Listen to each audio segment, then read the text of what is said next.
Hello मित्रांनो, मी सगळ्यांचं स्वागत करत आहे आपल्या मुकेश सर यूट्यूब चॅनलवर। चांगला अभ्यास चालू असेल अशी अपेक्षा व्यक्त करतो आणि EMI नावाच्या चॅप्टरला सुरुवात करतोय। हा EMI चॅप्टर साधा सुद्धा नाही आहे, तर 7 मार्कासाठी चॅप्टर आहे आणि AC सर्किट याचंच एक पिल्लू आहे बाबा। ते पण 6 असे 13 मार्क भेटू शकतात। 2 चॅप्टर चांगले करा। हे 2 चॅप्टर जरी तुम्ही दोनदा तीनदा जरी बघितले तर 13 मार्क फिक्स होतील बरं, लक्षात राहू द्या। तर चला आता इलेक्ट्रोमॅग्नेटिक इंडक्शन आपल्याला चॅप्टर शिकायचा आहे। सर्वात आधी काही प्रश्न दिलेले असतील ते बघा, कॅन यू रिकॉल म्हणून, तर थोडेसे वाचून घ्या। नाही वाचलं तरी चालेल कारण की आता वेळच नाही सर। इंट्रोडक्शन चालू करतोय। सर्वात आधी आपल्याकडे टॉर्कचा एक फॉर्म्युला माहित पाहिजे। तो माहित असेल तर खूप छान राहील, नसला माहित तर सर काही हरकत नाही, तुमची मर्जी, पण माहित असणं गरजेचं आहे। ठीक आहे ना, माहित असणं गरजेचं आहे।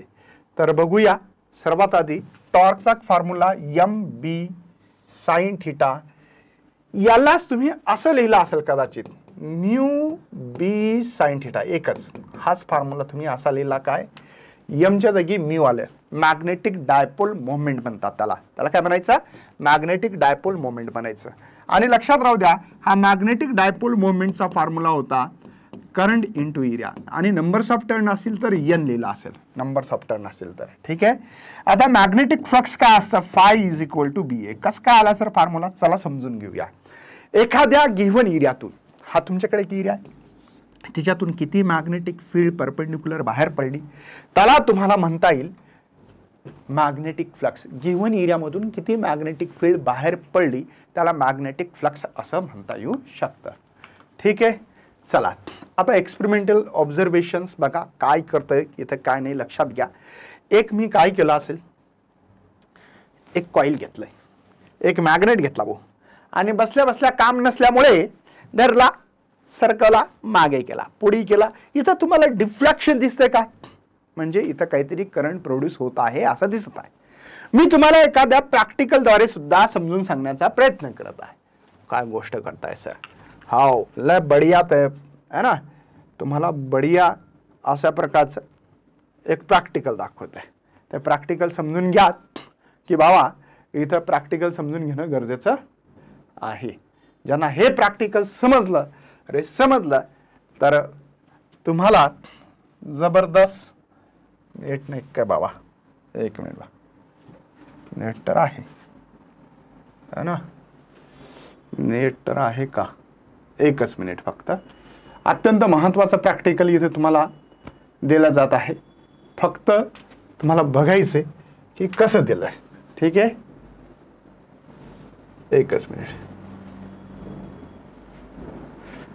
अत्यंत सोपं प्रॅक्टिकल आहे। या प्रॅक्टिकल मध्ये आपल्याला काय शिकायचं बरं, की एखादी कॉईल आहे आणि मॅग्नेट काय, कॉईल रेस्ट आहे, मॅग्नेट टुवर्ड आणि मूव्ह अवे जर करत असेल तर कसल्या प्रकारची इथे मॅग्नेटिक फील्ड चेंज केल्यामुळे फ्लक्स चेंज होतो, आणि चेंज केल्यामुळे कसा इंड्यूस EMF करंट तयार होतो हे बघायचं।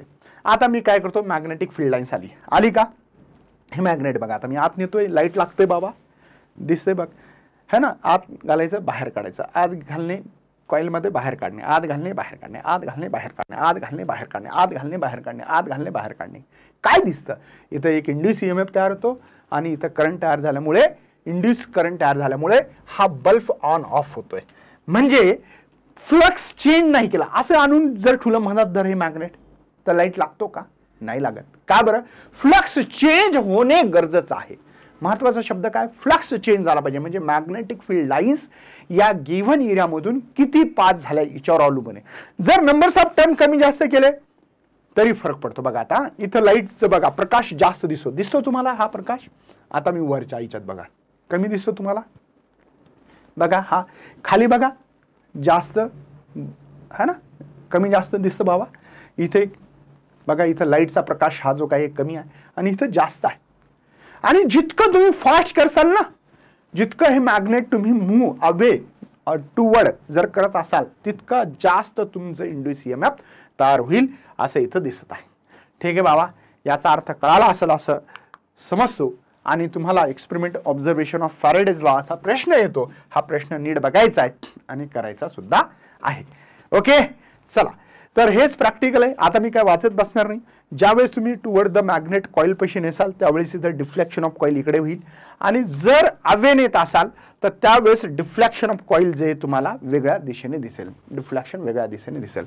या एक्सपेरिमेंटमध्ये पण तुम्हाला जर असं भिन करून पाहायचं असेल की सर व्होल्टमीटर बघा इथं तुम्हाला डिफ्लेक्शन कॉईलचं दाखवतो बघा, आता इकडे होतोय, आता बघा तुम्हाला या दिशेने जाताना दिसेल, आता इकडे या दिशेने दिसतं डिफ्लेक्शन है ना, टुवर्ड नेत असताना अवे नेत असताना इकडे, ठीक आहे ना, दिसतं डिफ्लेक्शन कॉईल अपोजिट दिशेने होत असतो. चला नेक्स्ट आपण समोर त्याच जागी जर दोन कॉईल जर ठेवले तर काय होईल सर. मग मी एक कॉईल घेतला, त्या कॉईलला बॅटरी लावली, की लावली आणि रेओस्टॅट लावला. आता ही जी काही की आहे मी ती क्लोज करणार आहे. काय करणार आहे की क्लोज करणार आहे. आता की का क्लोज केली की करंट फ्लो येईल. मग मी काय केलं, रेओस्टॅट जो असतो त्याने करंट कमी जास्त करू शकतो आपण. तर करंट कमी जास्त केल्यामुळे मॅग्नेटिक फील्ड कमी जास्त होईल, या कॉईलमध्ये घुसेल शेजारच्या, आणि कॉईलमध्ये ती मॅग्नेटिक फील्ड घुसली की तिथल्या इलेक्ट्रॉनला एक एनर्जी भेटते, ते इलेक्ट्रॉन फ्लो होतात, इंड्यूस EMF इंड्यूस करंट तयार होतो, आणि हा ग्लॅव्हनोमीटर डिटेक्ट करत असतो. म्हणजे दोन कॉईल शेजारी ठेवल्या तरी पण मी इंड्यूस EMF इंड्यूस करंट तयार करू शकतो. आणि म्हणून भावा आजकाल ही जी काही करंट आहे हे खूप स्वस्त झाला. पहिल्यांदा राजा महाराजाच्या घरातच लाईट राहायची, आता झोपडीत असो रस्त्यावर असो कुठेही तुम्हाला दिसते. त्याचं कारण आहे फॅरेडेनं बसल्या बसल्या एक भाऊ मस्तपैकी काय केलं, प्रॅक्टिकल केलं की एक कॉईल घेतली, एक मॅग्नेट घेतलं, असं असं करत बसलं तर तिथं इंड्यूस EMF इंड्यूस करंट तयार झाला है ना. चला हे तेच दिलेलं आहे. चला नेक्स्ट आपल्याला काय शिकायचं आता, Faraday's law. Faraday's lower questions आले, स्क्रीनशॉट घेऊ शकता तुम्ही. नेक्स्ट आहे इथे बघा, state and explain the Faraday's law of electromagnetic induction असा प्रश्न येतो. याच्यात दोन लॉ आहे फॅरेडेचे. पहिल्या लॉ मध्ये तुम्हाला क्वालिटी सांगायची, जसं की तुमची क्वालिटी आहे. सर मी एकदा चॅप्टर वाचला मन लावून आणि स्वतः डेरिव्हेशन करून बघितलं की मला पूर्ण लक्षात राहते सर, ही तुमची क्वालिटी आहे की नाही, समजलं का. तसं पहिला क्वालिटीचा लॉ आहे. क्वालिटी काय याच्यात, whenever there is the change in magnetic flux in a closed circuit, एक क्लोज सर्किट आहे आणि त्याच्यामध्ये तुम्ही फ्लक्स चेंज करत आहात, त्यावेळेस induce EMF produce in a circuit, त्या सर्किटमध्ये इंड्यूस EMF तयार होत असतो. पुन्हा या प्रॅक्टिकलवरून काय समजलं सर, मी फ्लक्स चेंज केल्यामुळे मला इंड्यूस EMF तयार होत असताना या सर्किटमध्ये दिसतो. लेकिन सर्किट लक्षात घ्या क्लोज असलं पाहिजे. पुन्हा whenever there is a change in flux in a closed circuit, induced EMF produce होत असतो त्या सर्किटमध्ये, त्यालाच तुम्हाला फॅरेडेचा फर्स्ट लॉ असं म्हणता येईल. कंडक्टर कट द लाईन्स, या कंडक्टर मधून जर कट लाईन्स केल्या म्हणजे मॅग्नेट खूप दूर नेल्या, आता मॅग्नेटिक फील्ड जर नसेल तर इंड्यूस EMF पण इथे बंद होऊन जाईल, एंड होणार आहे. हा क्वालिटी लॉ आहे, याचं क्वालिटी आहे बाई तिच्यामध्ये, लक्षात राहू द्या. दुसरा जो लॉ आहे तो सेकंड लॉ, ज्या प्रमाणात तुम्ही फ्लक्स चेंज करेल तितकं इंड्यूस EMF तयार होईल. म्हणजे क्वांटिटी, जसं मी म्हटलं भाऊ 50 रुपये डझन केळी आहे, मी म्हणलं 500 रुपयाच्या किती डझन येतील, तर तुम्ही 10 डझन केळी म्हणला. का बरं, कारण की त्या प्रमाणात तुम्ही मोजताय. तसा इथं जितकं तुम्ही इंड्यूस EMF प्रोड्यूस होईल कशावरून, फ्लक्स जितक्या जोरात, म्हणजे फ्लक्स म्हणजे हा मॅग्नेट टुवर्ड अवे जर गेला तर मॅग्नेटिक फील्ड जी काय आहे त्या कॉईल मधून पास होणारी ही चेंज होणार आहे, त्या प्रमाणात तुमचा इंड्यूस EMF. म्हणून इथं लिहू शकतो थांबा असं लिहू शकतो मी इथे, E डायरेक्टली प्रोपोर्शनल d∅dt. लक्षात येतं भावा. ओके, हे लक्षात यायला पाहिजे. सिंपल एक इक्वेशन्स लिहिलं मी, ठीक आहे. मग इथं कॉन्स्टंट लिहायचं म्हणून के लिहिलं मी. हा d∅dt, हा के ची व्हॅल्यू जर 1 टाकली आपण, E = एक फॉर्म्युला d∅dt. पण आपल्याकडे एक लिन्स लॉ येणार आहे. लिन्स लॉ काय सांगतं, ह्या जो लॉ आहे ना, हा फॅरेडेने जे लॉ काढला हा काही गोष्टीला फॉलो करत नव्हता, म्हणून लिन्स लॉला यायचं काम पडलं. आणि रियालिटी काय होतं तर कन्झर्वेशन ऑफ एनर्जी, मी शिकवणार आहे समोर, टेन्शन घेऊ नका, कन्झर्वेशन ऑफ एनर्जीचं फॉलो करणार आहे. म्हणून इथं d∅dt हा लिन्सचा लॉ आहे मित्रा. कोणता, लिन्स लॉ आहे. लिन्स लॉ जे होतं तिचा अपोज करणे, म्हणजे है ना, मी हिंदीत म्हणत असतो नेहमी, बेटा बाप को मार रहा है. पैदा किसने किया था, बाप ने, किसको, बेटे को, की बाप को मार रहा है भाई, समजतं का? म्हणजे बापानं तयार केलेलं पोराला आता पोरगा बापाला मारतोय का भावा, है ना? हे लिन्स लॉ जे होईल त्याला अपोज. म्हणजे जर फ्लक्स वाढत असेल, तुम्ही मॅग्नेट जवळजवळ नेलं, फ्लक्स जर वाढत असेल, त्याच्यात इंड्यूस ईएमएफ तयार होऊन त्याच्यात एक अशी मॅग्नेटिक फील्ड तयार होते, त्या मॅग्नेटिक फील्डला अपोज करणारी मी शिकवणार आहे. आणि जेव्हा मॅग्नेटिक फील्ड, मॅग्नेट दूर, मॅग्नेटिक फील्ड कमी होते ना, तर त्या कॉइलमध्ये एक असा इंड्यूस ईएमएफ, इंड्यूस करंट तयार होतो की जी की सपोर्ट करतो. कसा करतो ते बघायचं आपल्याला, ठीक आहे? Lens law. आता बघा, ही मॅग्नेटिक फील्ड वाढली, हिच्यातून एक मॅग्नेटिक फील्ड याला अपोज करायली. बघा आता हे तयार झाली, दिसते बघा, मॅग्नेट जवळ आणलं, टूवर्ड आणलं, बघा हिच्यात मॅग्नेटिक फील्ड तयार होऊन याला या मॅग्नेटिक फील्डला आत येऊ देत नाही.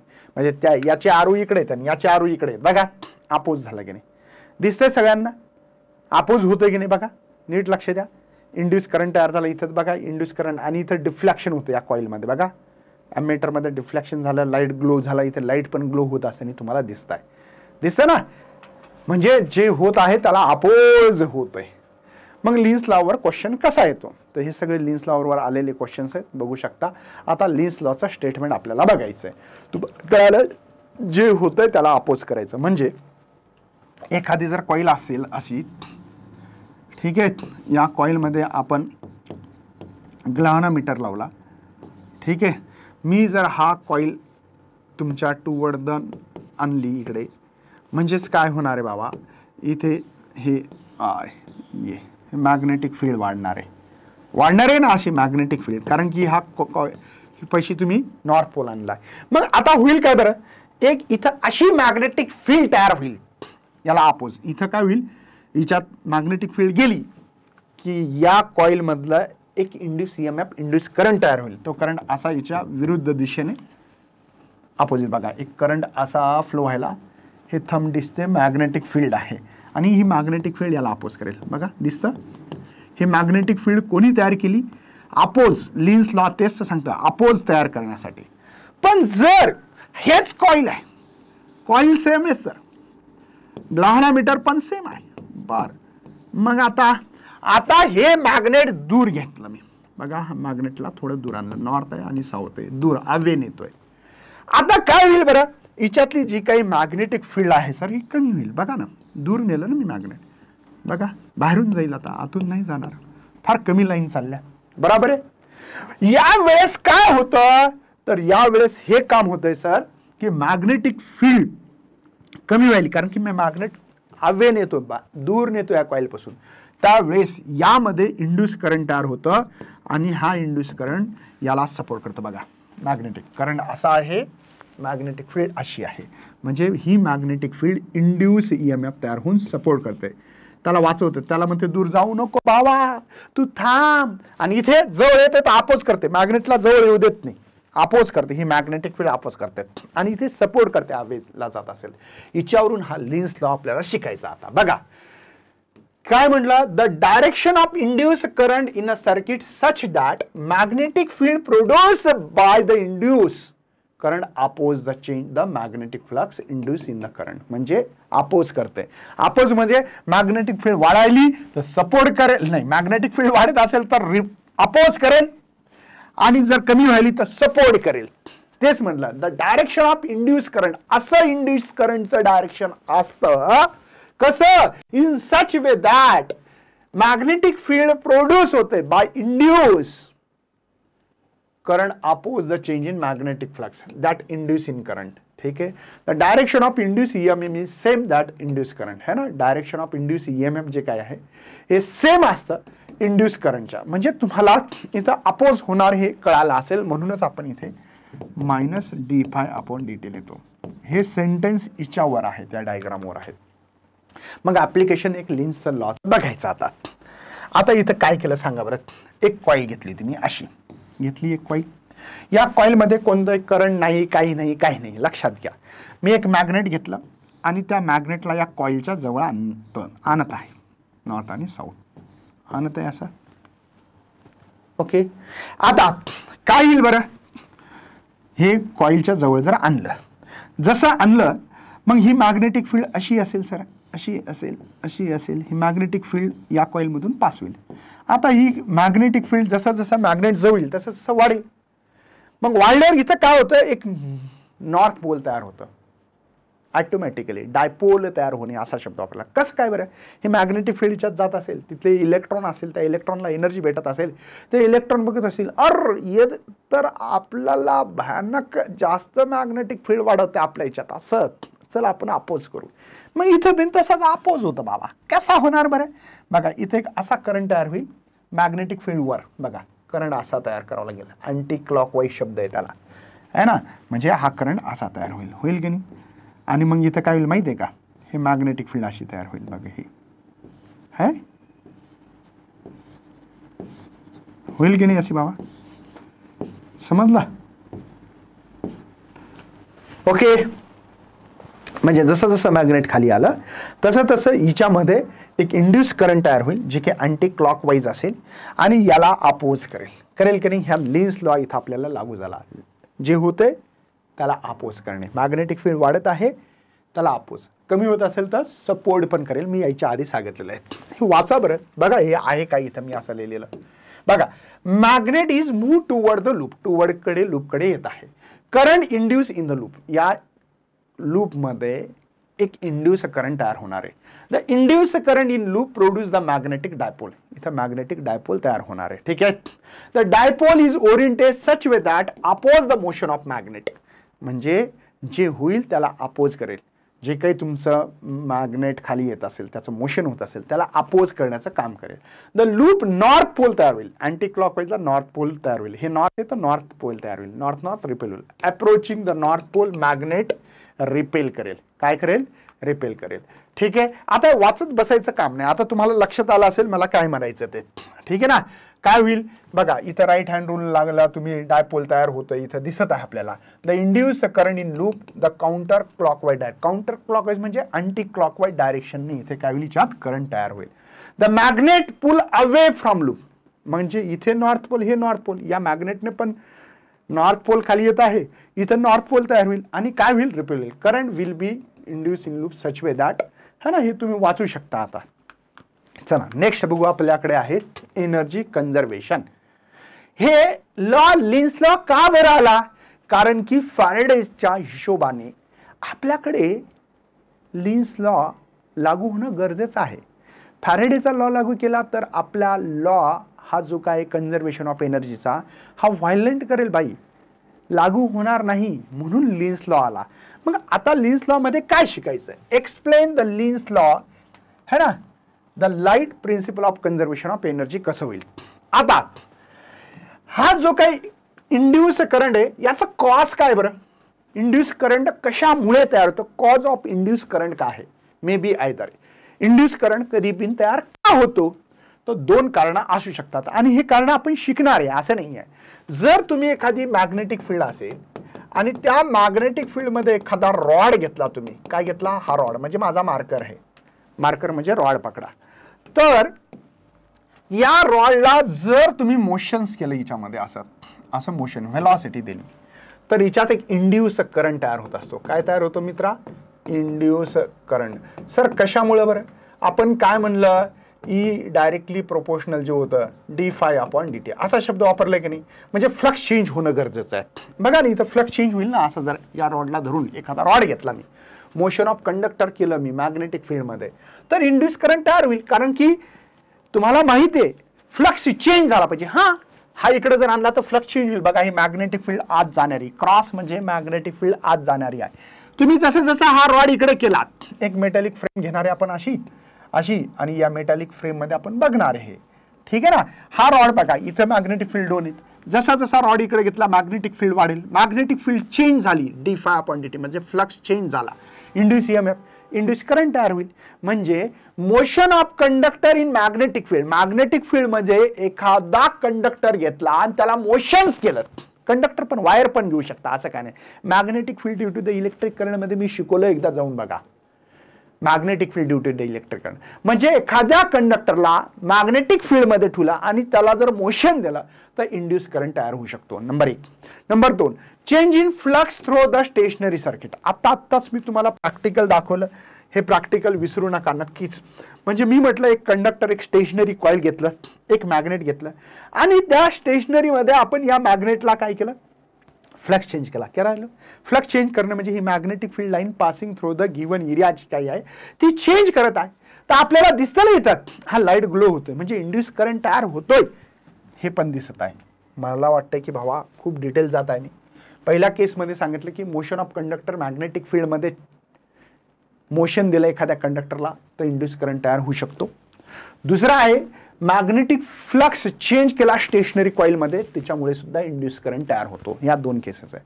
आयला पहिली केस घेऊ. चला, मी समजून सांगितली तरी मी समजून सांगतोय आपल्या भाषेमध्ये.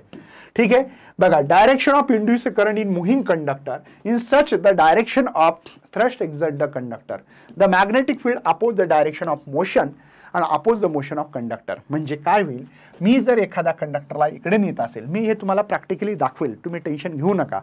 तर त्यावेळेस हा कंडक्टर एक मॅग्नेटिक फोर्स लागत असतो. ज्या ज्या विद्यार्थ्यांनी magnetic field due to the electric current नावाचा चॅप्टर शिकला असेल त्यांना चांगला कळेल काय होतं.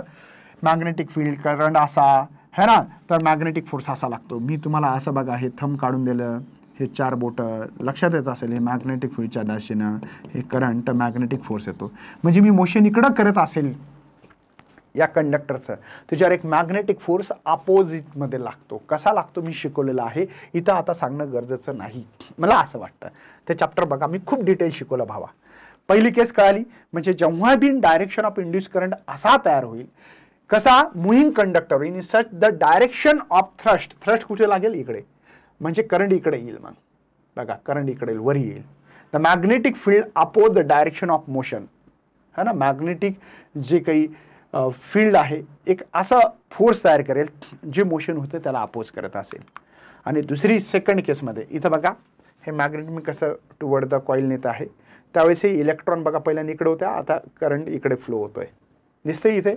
चला, दुसरी केस काय सर, बघा second case, current set up the magnetic field own within the area boundary by circuit. ठीक आहे, oppose the original magnetic field increases.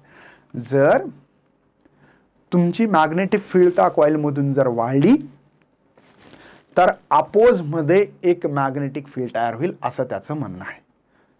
म्हणजे एक माझ्याकडे ही स्टेशनरी कॉईल आहे, राईट आहे, इथं मी घेतलेला हा तुमच्याकडे ग्लाव्हनोमीटर आहे मित्रा, आणि एक मॅग्नेट घेतला, हा नॉर्थ आहे, हा साऊथ आहे, आणि ही बघा मॅग्नेट, समजतं, ही मॅग्नेटिक फील्ड वाढली. का बरं, कारण की तुम्ही मॅग्नेट टुवर्ड द कॉईल नेत आहे. तर अशा वेळेस मॅग्नेटिक फील्ड इन्क्रीज जर झाली, बघा इथं लिहिलेलं आहे, फील्ड इन्क्रीज जर झाली असेल तर तुम्हाला इथे एक नॉर्थ पोल तयार होतो आणि हा मॅग्नेटिक फील्डला अपोजिट मॅग्नेटिक फील्ड तयार होईल. म्हणून म्हटलेलं आहे अपोज होईल ओरिजिनल मॅग्नेटिक फील्डला. कधी, जर मॅग्नेटिक फील्ड तुमची इन्क्रीज झाली असेल तर लिहिलं बघा, oppose the original magnetic field if this. का बरं, कारण की तुमची फील्ड इन्क्रीज झाली असेल तर. ठीक आहे, आणि जर हा मॅग्नेट जर दूर असेल कॉइलपासून, कसा असेल, दूर असेल तर काय होईल, म्हणजे हा मॅग्नेट असा दूर आहे, दूर म्हणजे अवेन येत आहे. ठीक आहे, तर मॅग्नेटिक फील्ड कमी होईल सर.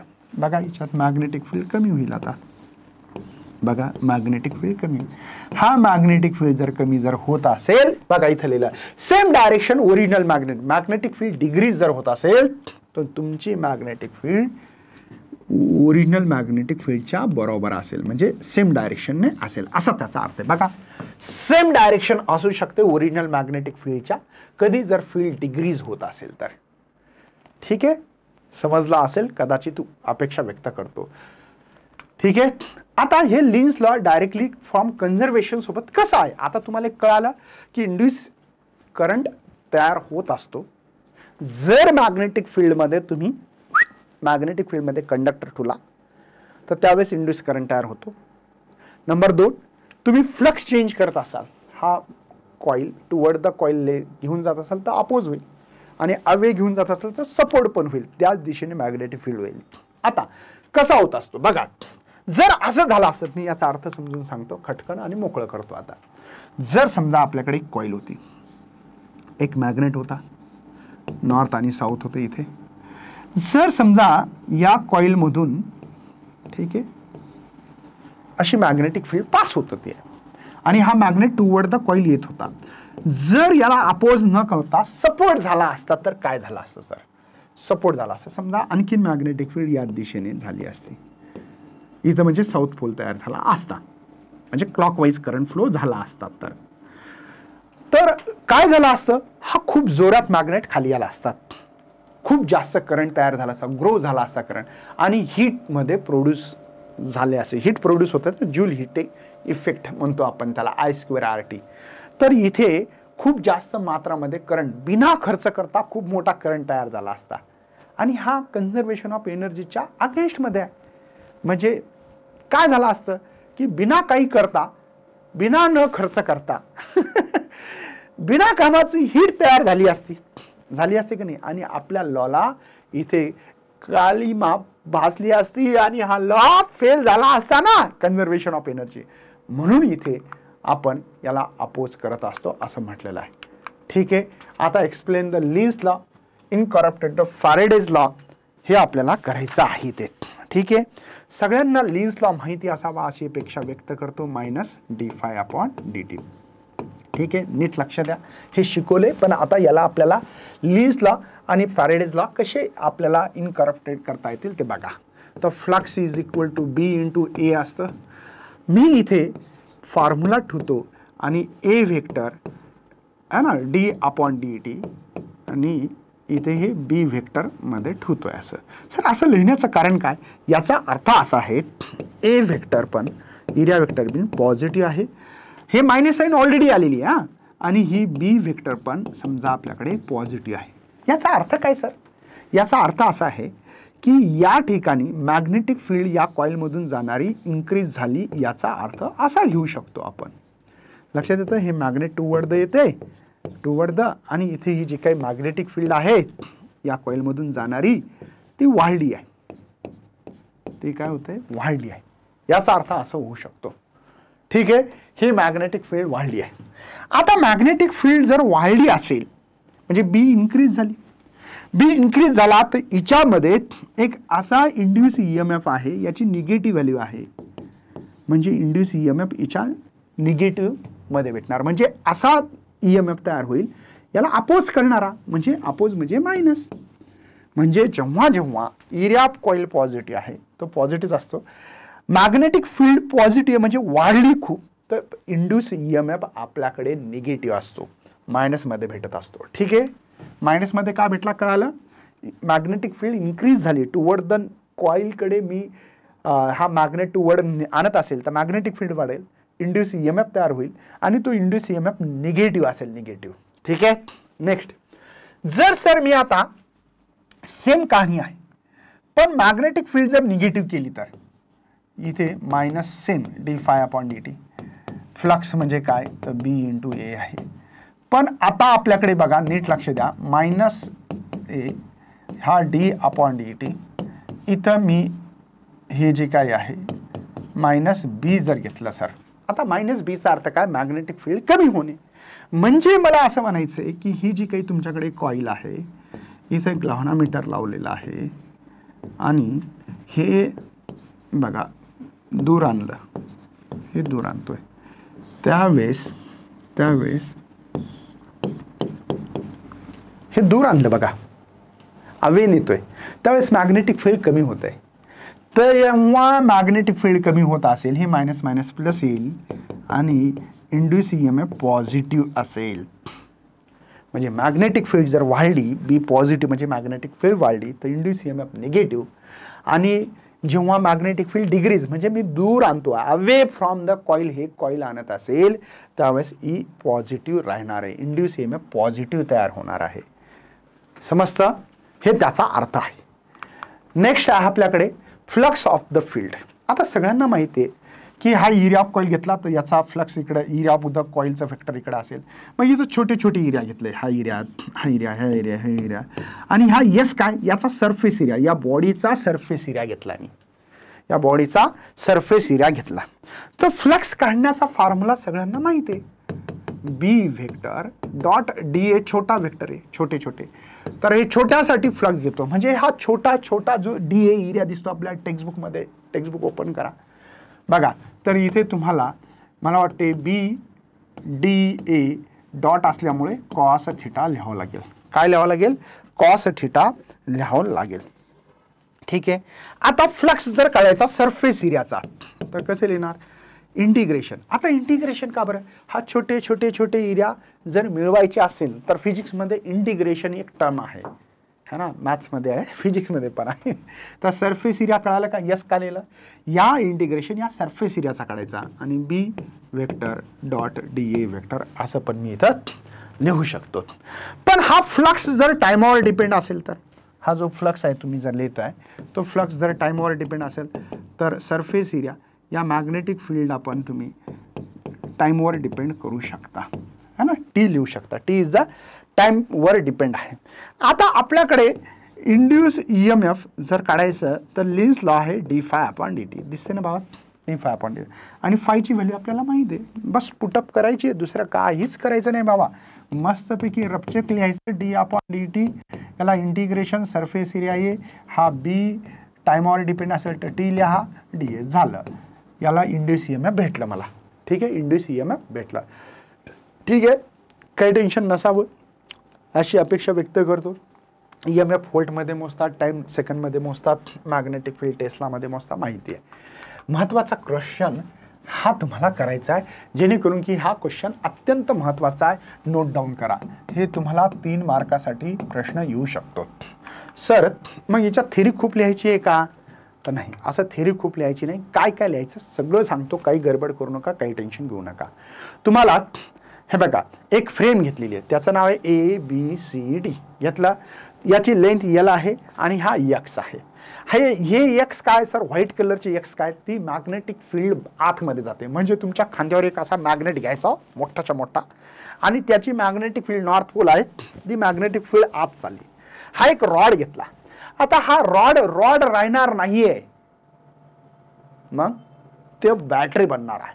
कसं काय सर? शक्य आहे का? हो बाबा, अरे शक्य आहे रे बाबा. कसं शक्य आहे? चला बघूया आणि शिकू पण. हा बॅटरी कसा बनतो रॉड ते सांगा सर. आता मला एक सांगा, समजा हा रॉड इथे होता, माझा हात आता रॉड आहे.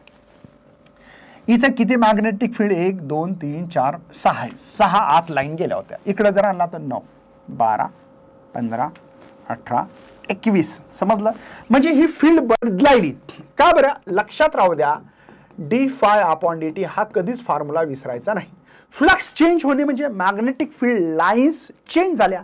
हा पहिल्या कमी होत्या सर, इथे होत्या तर 3, नंतर 6 9 है ना, 12 15 18 21, म्हणजे लाईन चेंज होत आहेत. मी इकडे या रॉडला व्हेलॉसिटी व्ही या व्हेलॉसिटीने जेव्हा आणत आहे तेव्हा इथे numbers of magnetic field line change होत आहेत. मग पहिल्यांदा फ्लक्स चेंज होणे म्हणजे काय सर? फ्लक्स काय असतं तर त्याला लिहितात बी इंटू ए. बी इंटू ए. समजलं ना? ओके. आता एरिया आहे यल इंटू यक्स. बघा यल हा यक्स एरिया, लांबी गुणिला रुंदी. मग बाबा इथे चांगलं लक्ष दे. इथे काय म्हणणं आहे? का बरं नाही चालत मार्कर? काय नाराज आहे का? मग याला बोकड कापावं लागतं का ना बाबा? नाही जमत. बरं ठीक आहे. फ्लक्स आहे बी एच्या जागी यल इंटू यक्स. काय टेन्शन आहे बाबा? चला आपल्याला लॉ यूज करा लिन्सला D phi upon D T. ठीक आहे. इन मॅग्नेट्यूड फॉर्म में ठेवायचं असेल तर D phi upon D T असं लिहू शकतो ना, है ना, मॅग्नेट्यूड. तर डी अपॉन डी टी फ्लक्सचा फॉर्म्युला आहे बी यल यक्स. कोण बदलायलं सर? इथं बी कॉन्स्टंट आहे, यल कॉन्स्टंट आहे. कशामुळे? ही साईड बदलायली का? नाही. साईड कोणती बदलायली? यक्स. कारण की मी इथं 3 सेंटीमीटर 4 5 6 असं जसं जसं इकडे वेलॉसिटी घेऊन जाईल तसं बदलायला. आणि मॅग्नेट एकदा तुमच्या खांद्यावर ठेवून भाऊ मॅग्नेटिक फील्ड आत चालली ना. समजलं का? मग बदलायला कोण? डीएक्स. डीएक्स म्हणजे अंतर आहे. आता डीएक्स अपॉन डी टीला वेलॉसिटी म्हणतात. किती मुलांना माहिती आहे बाबा? बी एल व्ही माहिती आहे का? वेलॉसिटीचा फॉर्म्युला असतो डीएक्स अपॉन डी टी. माहीत नसेल तर नोट डाऊन कर रे बाबा. त्याला काय ऑप्शन्स आहे का भावा? चला, हे एक फॉर्म्युला झाला. BLV मॅक्झिमम व्हेलॉसिटी, तुम्हाला EMF किती प्रोड्यूस होईल हे दाखवलेलं आहे. चला बरं, मग आता थोडंसं आणखीन डोकं लावू आपण. अच्छा, डोकं पण लावावं लागेल. हो बघा, आपल्याकडे एक फॉर्म्युला फोर्स चार्ज असेल तर माहिती आहे, QVB sin θ माहिती आहे का बाबा? जर एखाद्या मॅग्नेटिक फील्डमध्ये चार्ज ठेवला तर त्याच्यावर मॅग्नेटिक फोर्स लागत असतो. Magnetic field due to the electric current नावाच्या चॅप्टरमध्ये बघितलं आपण. QVB sin θ आणि कंडक्टर असेल तर IBL sin θ. IBL sin θ. जेवढ्या मुलांना माहिती आहे तेवढे कॉमेंट करा की हो सर, खरंच आम्हाला फॉर्म्युला माहीत नाही, आणि असेल तर हो सर आम्हाला माहिती आहे. दोन्ही फॉर्म्युले पण लिहायचे आहेत कॉमेंटमध्ये. भाऊ, एनर्जी भेटली पाहिजे, तुमच्यामुळे भेटेल फक्त. मग चला सर, एक वर्कचा बिन फॉर्म्युला मला माहिती होता. वर्कचा फॉर्म्युला आहे फोर्स इंटू डिस्प्लेसमेंट, L म्हणू. ठीक आहे, मग इथं फोर्स काय आहे? QVB sin θ. L is the distance. मग वर्कचा एक मला फॉर्म्युला इथे मला EMF काढायचं आहे सर. EMFचा फॉर्म्युला माहिती आहे, वर्क अपॉन चार्ज. किती मुलांना माहिती आहे? ठीक आहे, बराबर आहे. मग वर्कचा फॉर्म्युला आहे सर माझ्याकडे QVB sin θ, ये लेंथ, आणि हा Q पासून Q चालला जाईल तिच्या घरी. EMF भेटेल मला BLV sin θ. आता इथे B आणि V मधला डायरेक्शन बघा. B कसं आहे आतमध्ये, V कसं आहे परपेंडिक्युलर झालं 90 अँगल, म्हणजे sin 90 मॅक्झिमम जर केलं आपण, sin 90 जर आपण 1 केलं तर इथं E मॅक्स भेटल BLV. काही टेन्शन भाऊ, E मॅक्स भेटलं, कळालं? ह्या मुलं काय विचारतात सर, या मेथडनं करू का? या दोन्ही मेथड्स आहेत आपल्याकडे, दोन्ही मेथड्स आहेत. ठीक आहे, आणि याच्यावर मॅग्नेटिक फोर्स कुठे लागेल जर काढायचा असेल तर आपल्याला एक मस्त राईट हँड काढायचा. हा थंब आहे, हे आपले 4 बोटं काढायचे असे मस्तपैकी रपचिक. याचं करंट दाखवायचा भावा, इथं B दाखवायचं आणि हा मॅग्नेटिक फोर्स दाखवायचा आहे. ठीक आहे, ठीक आहे. आता इथं तुम्हाला मॅग्नेटिक फोर्स काढायचा कसा, तर हा महत्त्वाचा विषय आहे. तुम्हाला एक लक्षात घ्या, करंट पण काढता येईल, करंट कोणीकडे जाईल म्हणून, किंवा मॅग्नेटिक फोर्स. सरळ सरळ की आपल्याकडे काय जे होतं त्याला अपोज करायचं. मला ही मॅग्नेटिक फील्ड आज चालली वाढायली. बघा मी म्हटलं ना, इथं पहिल्यांदा 3 लाईन असे इथं जर रॉड असतात, इथं 6, 9, 12, 15, 18, 21. मला ह्या मॅग्नेटिक फील्डला याच्यात आतून मॅग्नेटिक फील्ड काढावं लागेल. जे होते त्याला अपोज, लिन्स लॉचा अर्थ आहे जे होते त्याला अपोज करा. मग मला करंट असाच फ्लो करावा लागेल. कसा? असाच. करंट जर असा झाला, मॅग्नेटिक फील्ड बघा याला अपोजिट करण्यासाठी इकून काढावं लागेल. बघा बघ बरं जरासं काढ, जरासं बघ. करंट असं राईट हँड सीधा सरळ राईट हँड, ह्या राईट हँड पाम रूल आहे सदा. करंट असा मॅग्नेटिक फील्ड बघा वर यायली. हे बघ, मला इथून नाही, कोणत्या पॉईंटला काढायची इकडल्या, मग मी इकडे घेईल, हा तिकडे यायला. म्हणजे काय करावं, करंट असाच काढावा लागेल. आता राईट हँड पाम रूलनुसार करंट असा, मॅग्नेटिक फील्ड अशी, मॅग्नेटिक फोर्स असा, जे होते त्याला अपोज. बघा वेलॉसिटी अशी या रॉडवर, मॅग्नेटिक फोर्स याला वाचवण्याचा प्रयत्न करते. आता करंट असा आहे याचा अर्थ काय बरं, करंट वर आहे याचा अर्थ काय, पॉझिटिव्ह चार्ज वरी, निगेटिव्ह चार्ज खाली. करंटच्या दिशेने पॉझिटिव्ह चार्ज जात असतात आणि इलेक्ट्रॉन त्याच्या अपोजिट दिशेने. म्हणजे सर मॅग्नेटिक फील्ड आपल्याला कळाली, करंट कळाला, मॅग्नेटिक फोर्स कळाला, या रॉडची व्हेलॉसिटी कळाली, आणि म्हणून करंट असा आहे. म्हणजे वरी पॉझिटिव्ह निगेटिव्ह, याचा अर्थ पॉझिटिव्ह वरी निगेटिव्ह खाली, याचा अर्थ बॅटरी झाला का नाही, बॅटरी झाला का नाही. आणि इलेक्ट्रिक फील्ड असते पॉझिटिव्हकडून निगेटिव्हकडे. बराबर आहे, लक्षात आला असेल अशी अपेक्षा व्यक्त करतो बाबा. समजतंय? समजतंय? ह्या फॉर्म्युला पण समजला आणि बेसिक पण समजला असेल. ठीक आहे, चला आता आपण काय केलंय, रॉड घेतला आणि एका मॅग्नेटिक फील्डमध्ये त्याला मोशन्स केलं तर काय होईल. हा रॉड जर आपण रोटेट केला तर काय होईल हे आपल्याला बघायचं आहे. आता इथं एक छोटासा रॉड आहे, हा रॉड आहे, या रॉडची लेंथ टोटल L आहे. मी एक छोटासा तुकडा घेतला, त्याच्यापासून मॅग्नेटिक फील्ड किती आणि त्याला वेलॉसिटी V दिली. हा dr थिकनेस नावाचा रॉड आहे. त्याचा अंतर जिथं पॉइंटेड कळतं ना, पॉइंटेडमध्ये खिळा मारला आणि त्याला गोल फिरवायलो, त्याचा अंतर r आहे. तर DE च्या छोट्या तुकड्यामुळे छोटीशी EMF भेटल DE. आता आपण काय शिकलो बरं, E is equal to BLV, right आहे, समजतं बाबा. आता तुम्हाला असं लिहिता येऊ शकतं B हा V आणि DR छोटा तुकडा, L म्हणजे लेंथ असते, तो जो काही तुकडा छोट्या तुकड्यासाठी DR घेतला आपण, कळलं का. DL म्हणजे लेंथ आहे, पण इथे छोट्या तुकड्यामुळे घ्यायची आहे. पण सर याचं इंटिग्रेशन करू आपण. हां सर, मग याचं EMF भेटेल, हा B. सर Vची पण मला एक किंमत माहिती हो, R ओमेगा. बघा relation between linear velocity, angular velocity आणि DR. मग आता कोण कॉन्स्टंट बरं, B ओमेगा कॉन्स्टंट आहे. इंटिग्रेशन लेंथ 0 पासून ते L पर्यंत या रॉडमध्ये छोटे छोटे तुकडे केले असतील, DR हा DRच्या छोटे छोटे छोटे, तर L एवढे लेंथ आहे त्याचे छोटे छोटे तुकडे केले, म्हणून 0 पासून L पर्यंत R DR राहिलं. E B ओमेगा याचं इंटिग्रेशन R²/2 येईल, राईट आहे. हा L आहे, हा 0 आहे. E B ओमेगा अपॉन 2 हा राहिला R², हायर लिमिट हा लोअर लिमिट. चला आपण घेत राहू आता. EMF हे भावा इथे B ओमेगा अपॉन 2, इथे higher limit minus lower limit, आणि EMF इज इक्वल टू, इथे आपल्याला घेता येईल 1/2 B ओमेगा L². ठीक आहे. ही एवढं तुमच्याकडे इथे इंड्यूस EMF तयार होईल या रॉड मॅग्नेटिक फील्डमध्ये रोटेशन्स केल्यामुळे. ठीक आहे. अत्यंत सोपा क्वेश्चन्स आहे, जास्त काही कठीण क्वेश्चन्स नाही बाबा. आता आपल्याला एक प्रॅक्टिकल थ्रू क्वेश्चन्स बघायचा. म्हणजे काय करायचं सर, काय नाही, सेमी सर्कल घ्यायचं, धनुष्यबाण तिच्या बरोबर मधात एक मॅग्नेट चिपकवायचा, खटाक चिपकवलं, आणि एक कॉईल घेतलं, आणि त्याचा रेडियस लक्षात घ्या, या धनुष्यबाणाचा 50 सेंटीमीटर घ्यायचा. किती? 50 सेंटीमीटर.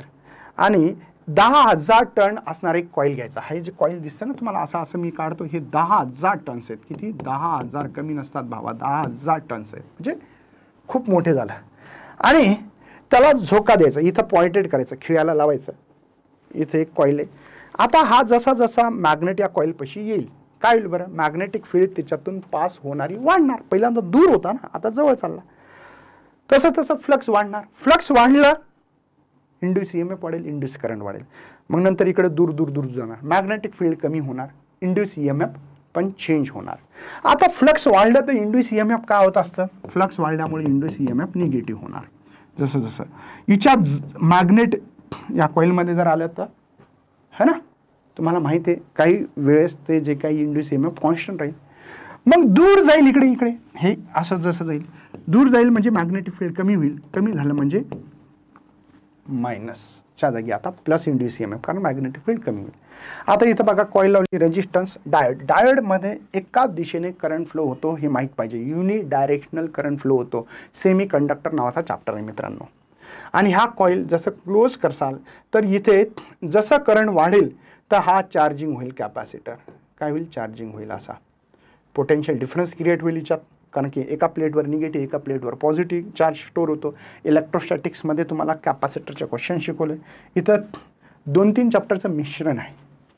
आता सेल्फ इंडक्टन्स नावाचा कॉईल मी शिकवणार आहे. एक रेजिस्टन्समधून current flow, current electricity, diode, semiconductor आणि कॅपॅसिटर. ह्या मिली ॲमीटर आणि व्होल्ट मीटर पण करंट इलेक्ट्रिसिटीमध्ये मी शिकवलेलं आहे. समजतं का? तर इथल्यामुळे मिश्रण करू नका. कॉईल क्लोज झाले की कॅपॅसिटर चार्जिंग होईल. याच्या अक्रॉस जो काही पोटेन्शियल असेल ते इथं मेजर करू शकता. आणि इंड्यूस EMF जो काही करंट आहे, इंड्यूस करंट, तो इथं मोजला जाऊ शकतो. चला मग आता हे तुम्हाला दिलेलं 10,000 टन कॉपर वायरचे तिथं वाउंड केलेलं आहे, त्याच्यातून तुमचं है ना. आता इथं मी तुम्हाला समजून सांगण्याचा प्रयत्न करत आहे. बघा जसं जसं या ठिकाणी तुम्ही मॅग्नेटिक फील्ड वाढणे, त्यालाच फ्लक्स पण म्हणू शकता. का बरं? अरे बाबा, तुमचं जे काही कॉईल होतं, या कॉईलमधून आम्हाला आमचं मॅग्नेट जे काही आहे ते मॅग्नेट पहिल्यांदा इकडं असं आहे, ही पोझिशन आहे, हे नॉर्थ आहे, साऊथ आहे, तर एवढेच मॅग्नेटिक फील्ड जात होती, बाकीची बाहेरून चालली आहे. आता हिच्या जवळ जर आणलं हे मॅग्नेट, कारण की हे सर्क्युलर पाथमध्ये, आता इथं आलं मॅग्नेट बघा असं, आता जवळ आलं तर मॅग्नेटिक फील्ड लाईन्स थोड्या वाढतील. आणखीन जवळ आणलं सर तर काय होईल बरं, आता सगळ्या जेवढे बी लाईन्स आहेत ह्या आतून जातील. समजलं? म्हणजे जसं जसं तुम्ही या कॉईलच्या जवळ जासाल तसं तसं तसं तसं तसं तुमची मॅग्नेटिक फील्ड वाढत चालली आहे. वाढली का? पहिल्यांदा दूर होती तर मॅग्नेटिक फील्ड एकदम कमी, एखादी 2 लाईन असेल. आणखीन जवळ आणलं आणखीन, तर या ठिकाणी सगळ्या मॅग्नेटिक फील्ड वाढली, म्हणजे फ्लक्स वाढले की नाही, मॅग्नेटिक फील्ड लाईन्स वाढली. आता काय झालं, या कॉईलमध्ये माझा मॅग्नेट येऊन बसला भावा. मॅग्नेट येऊन बसला तर ही कॉईल का कमी नाही, 10,000 टन्स आहेत, म्हणून इथे तुम्हाला कॉन्स्टंट भेटला असेल. इथे दिसते ए बी, हा C to D पार्ट्स आहे. हा मॅग्नेट आता या कॉईलमधून पास होत आहे. आता काय होईल, हा कॉईलमधून ह्या जो काही आपल्याकडे आहे हा बाहेर येईल, हा नॉर्थ आहे साऊथ. तर मॅग्नेटिक फील्ड आता कमी होत चालली. आणखीन है ना, मॅग्नेटिक फील्ड कमी होईल ना हिच्यातून. आता या कॉईलच्या आणखीन दूर चालल्या जाईल, इकडं आला बघा, हा नॉर्थ आहे साऊथ, आणखीन कमी होईल. सर आणखीन दूर गेला, असा खूप दूर गेला नॉर्थ आणि साऊथ, तर इथून एकही बी लाईन पास होऊ शकणार नाही, सांगता येते है ना. म्हणून ही मॅग्नेटिक फील्ड या कॉईलपासून दूर झाल्यामुळे अशी थोडीशी कमी होत जाईल. ABCD हा आतील पार्ट आहे, हा DEF म्हणजे हा कॉईलच्या दूर चाललेला ही दिशा दिसेल. बघा पहिल्यांदा टूवर्ड द कॉईल, या कॉईलच्या जवळ जात आहे, toward the magnet toward the coil जात आहे. कॉईल स्टेशनरी आहे, तशी फील्ड वाढत गेली. नंतर या मॅग्नेटच्या आतमध्ये आहे, मॅग्नेट आत आहे या कॉईलच्या, त्यावेळेस हा पार्ट्स आहे आणि हा बाहेरचा आहे. समजतं? आता हिच्यावरून आपल्याला आणखीन एक ग्राफ काढायचा आहे, आणि हा ग्राफ माहीतच आहे, टेन्शन घेऊ नका जास्त. हा E0 म्हणजे पॉझिटिव्हसाठी आहे, हा -E0 आहे. समजतं? लक्षात येतं? आता नीट लक्ष द्या, इथे तुम्हाला हा ग्राफ महत्त्वाचा काम करणार आहे. नीट लक्ष द्या. जेव्हा बी मॅग्नेटिक फील्ड वाढला तर इंड्यूस EMF निगेटिव्ह असतो, हे माहिती आहे का तुम्हाला? म्हणून निगेटिव्ह लाईनकडे काढायचा पहिल्यांदा. कळालं? जेव्हा ही मॅग्नेटिक फील्ड या फ्लक्स वाढत आहे तेव्हा इंड्यूस EMF निगेटिव्ह असतो, असं मी शिकवलेलं आहे लिन्स लॉमध्ये, राईट आहे. म्हणून हा ग्राफ निगेटिव्हकडे काढला मी. हा T1 टाईम आहे, याला T1 टाईम म्हणा, हा T2 टाईम आहे. आणि T2 टाईमला ही मॅग्नेटिक फील्ड कम होत आहे. का बरं? मॅग्नेट आता अवे फ्रॉम द कॉईल चालला आहे. जसा जसा चालला तसं मॅग्नेटिक फील्ड कमी होईल, आणि मॅग्नेटिक फील्ड कमी होत असेल तर इंड्यूस EMF पॉझिटिव्ह असतो. ह्या T2 टाईम लक्षात आला का ग्राफ?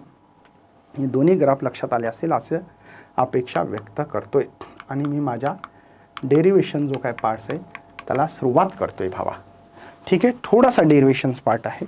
सगळ्यांना इंड्यूस EMF माहिती आहे, -d∅/dt असतं. मग याचं मॅग्निट्यूड घेतलं भावा मी, d∅/dt, राईट आहे, काही टेन्शन नसावं. बरं यालाच मला असं जर लिहिलं तर चालेल का सर? d∅/dθ लिहिलं मी, का त्याचा अर्थ कळेल तुम्हाला. dθ/dt एकच तर इक्वेशन आहे बघा, dθ कॅन्सल झालं तर d∅/dt तेच आहे. पण मला एक ऑक्सिलेशन होत आहे, याचा अर्थ ऑक्सिलेशन कसं, हा मॅग्नेट असा जाणार वापिस येणार, असा जाणार वापिस येणार, म्हणजे ऑक्सिलेशन होते. आणि ऑक्सिलेशनमध्ये डिस्प्लेसमेंटचं इक्वेशन लिहिलं होतं मी, A sin ω t. यालाच तुम्ही असं पण लिहू शकता, A sin ओमेगाचा फॉर्म्युला असतो 2π n म्हणजे फ्रिक्वेन्सी आहे. इथे तसंच आहे, फक्त अँग्युलर असल्यामुळे थिटा लिहितात. हे लिनियर डिस्प्लेसमेंट, लिनियर SHM होतं असं, हा अँग्युलर होते असं असं. आणि म्हणून इथे theta is equal to θ0 sine 2π nu. इथं n फ्रिक्वेन्सी, इथं न्यू इज द फ्रिक्वेन्सी, एकच अर्थ असतो, कळतं? किंवा फ्रिक्वेन्सी म्हणजे काय तर रेसिप्रोकल ऑफ पिरियड असतो. आणि म्हणूनच इथं थिटा इज इक्वल टू θ0 हा मॅक्झिमम ॲम्प्लिट्यूड आहे, θ0 sine 2π capital T small t असं लिहू शकतो मी, राईट आहे. आता आपल्याला डेरिव्हेटिव्ह करायचा dθ/dt, डेरिव्हेटिव्ह करावा लागेल याचा, या इक्वेशनचा dθ/dt.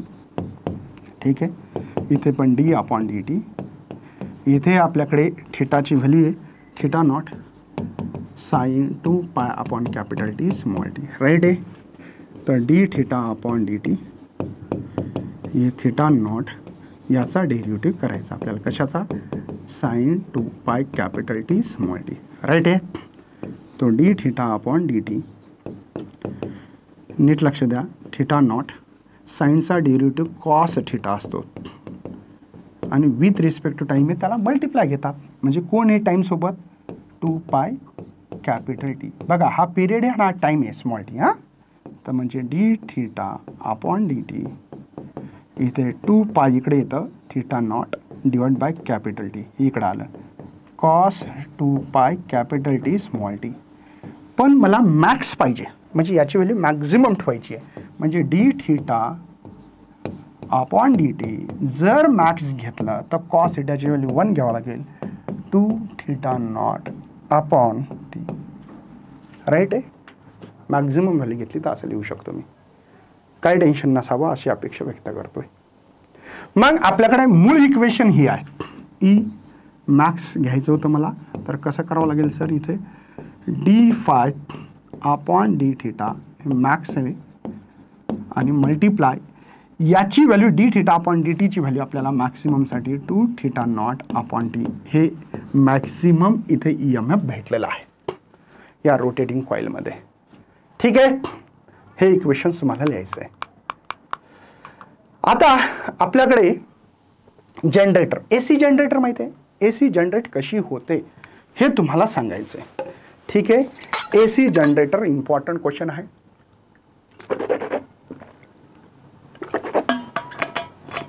तुम्ही जेव्हा एसी जनरेटर बघसाल, ठीक आहे, तेव्हा तुम्हाला कळेल एसी नावाचं चॅप्टर फार महत्त्वाचं आहे. हे याचं इक्वेशन्स आपल्याला आणायचं आहे. याच्यात असतं काय, काय नाही, एक कॉईल असते, मॅग्नेटिक फील्ड असते, ते कॉईल रोटेट होते, टॉर्क लागतो तिच्यावर, मॅग्नेटिक फोर्स लागतो. Magnetic field due to the electric करंटमध्ये मी खूप चांगलं शिकवलेलं आहे.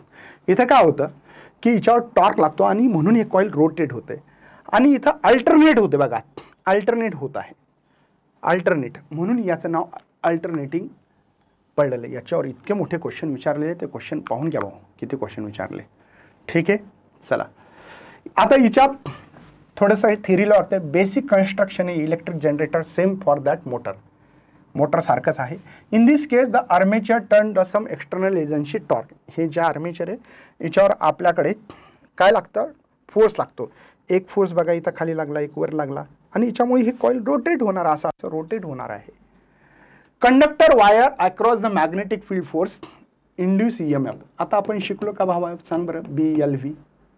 Produce across the terminal commutator the induce EMF found will proportional the speed of rotation. जितकं जास्त रोटेशन असेल तितकं तुमचा EMF जनरेट होणार आहे. Let us consider the working of conductor of armature. कसं लिहायचं याच्यावर सांगितलं आहे. Let us consider the working on one conductor of armature. ठीक आहे, पोझिशन 1 इथं बघा, ही पोझिशन 1 बघा. पहिल्यांदा ही मॅग्नेटिक फील्ड आत चालली समजा हिच्यात, तर हे कसं रोटेट होते तर त्याच्यावर तुम्हाला मॅग्नेटिक फोर्स कसा लागतो हे माहीत पाहिजे, इंड्यूस EMF कसं लागतं.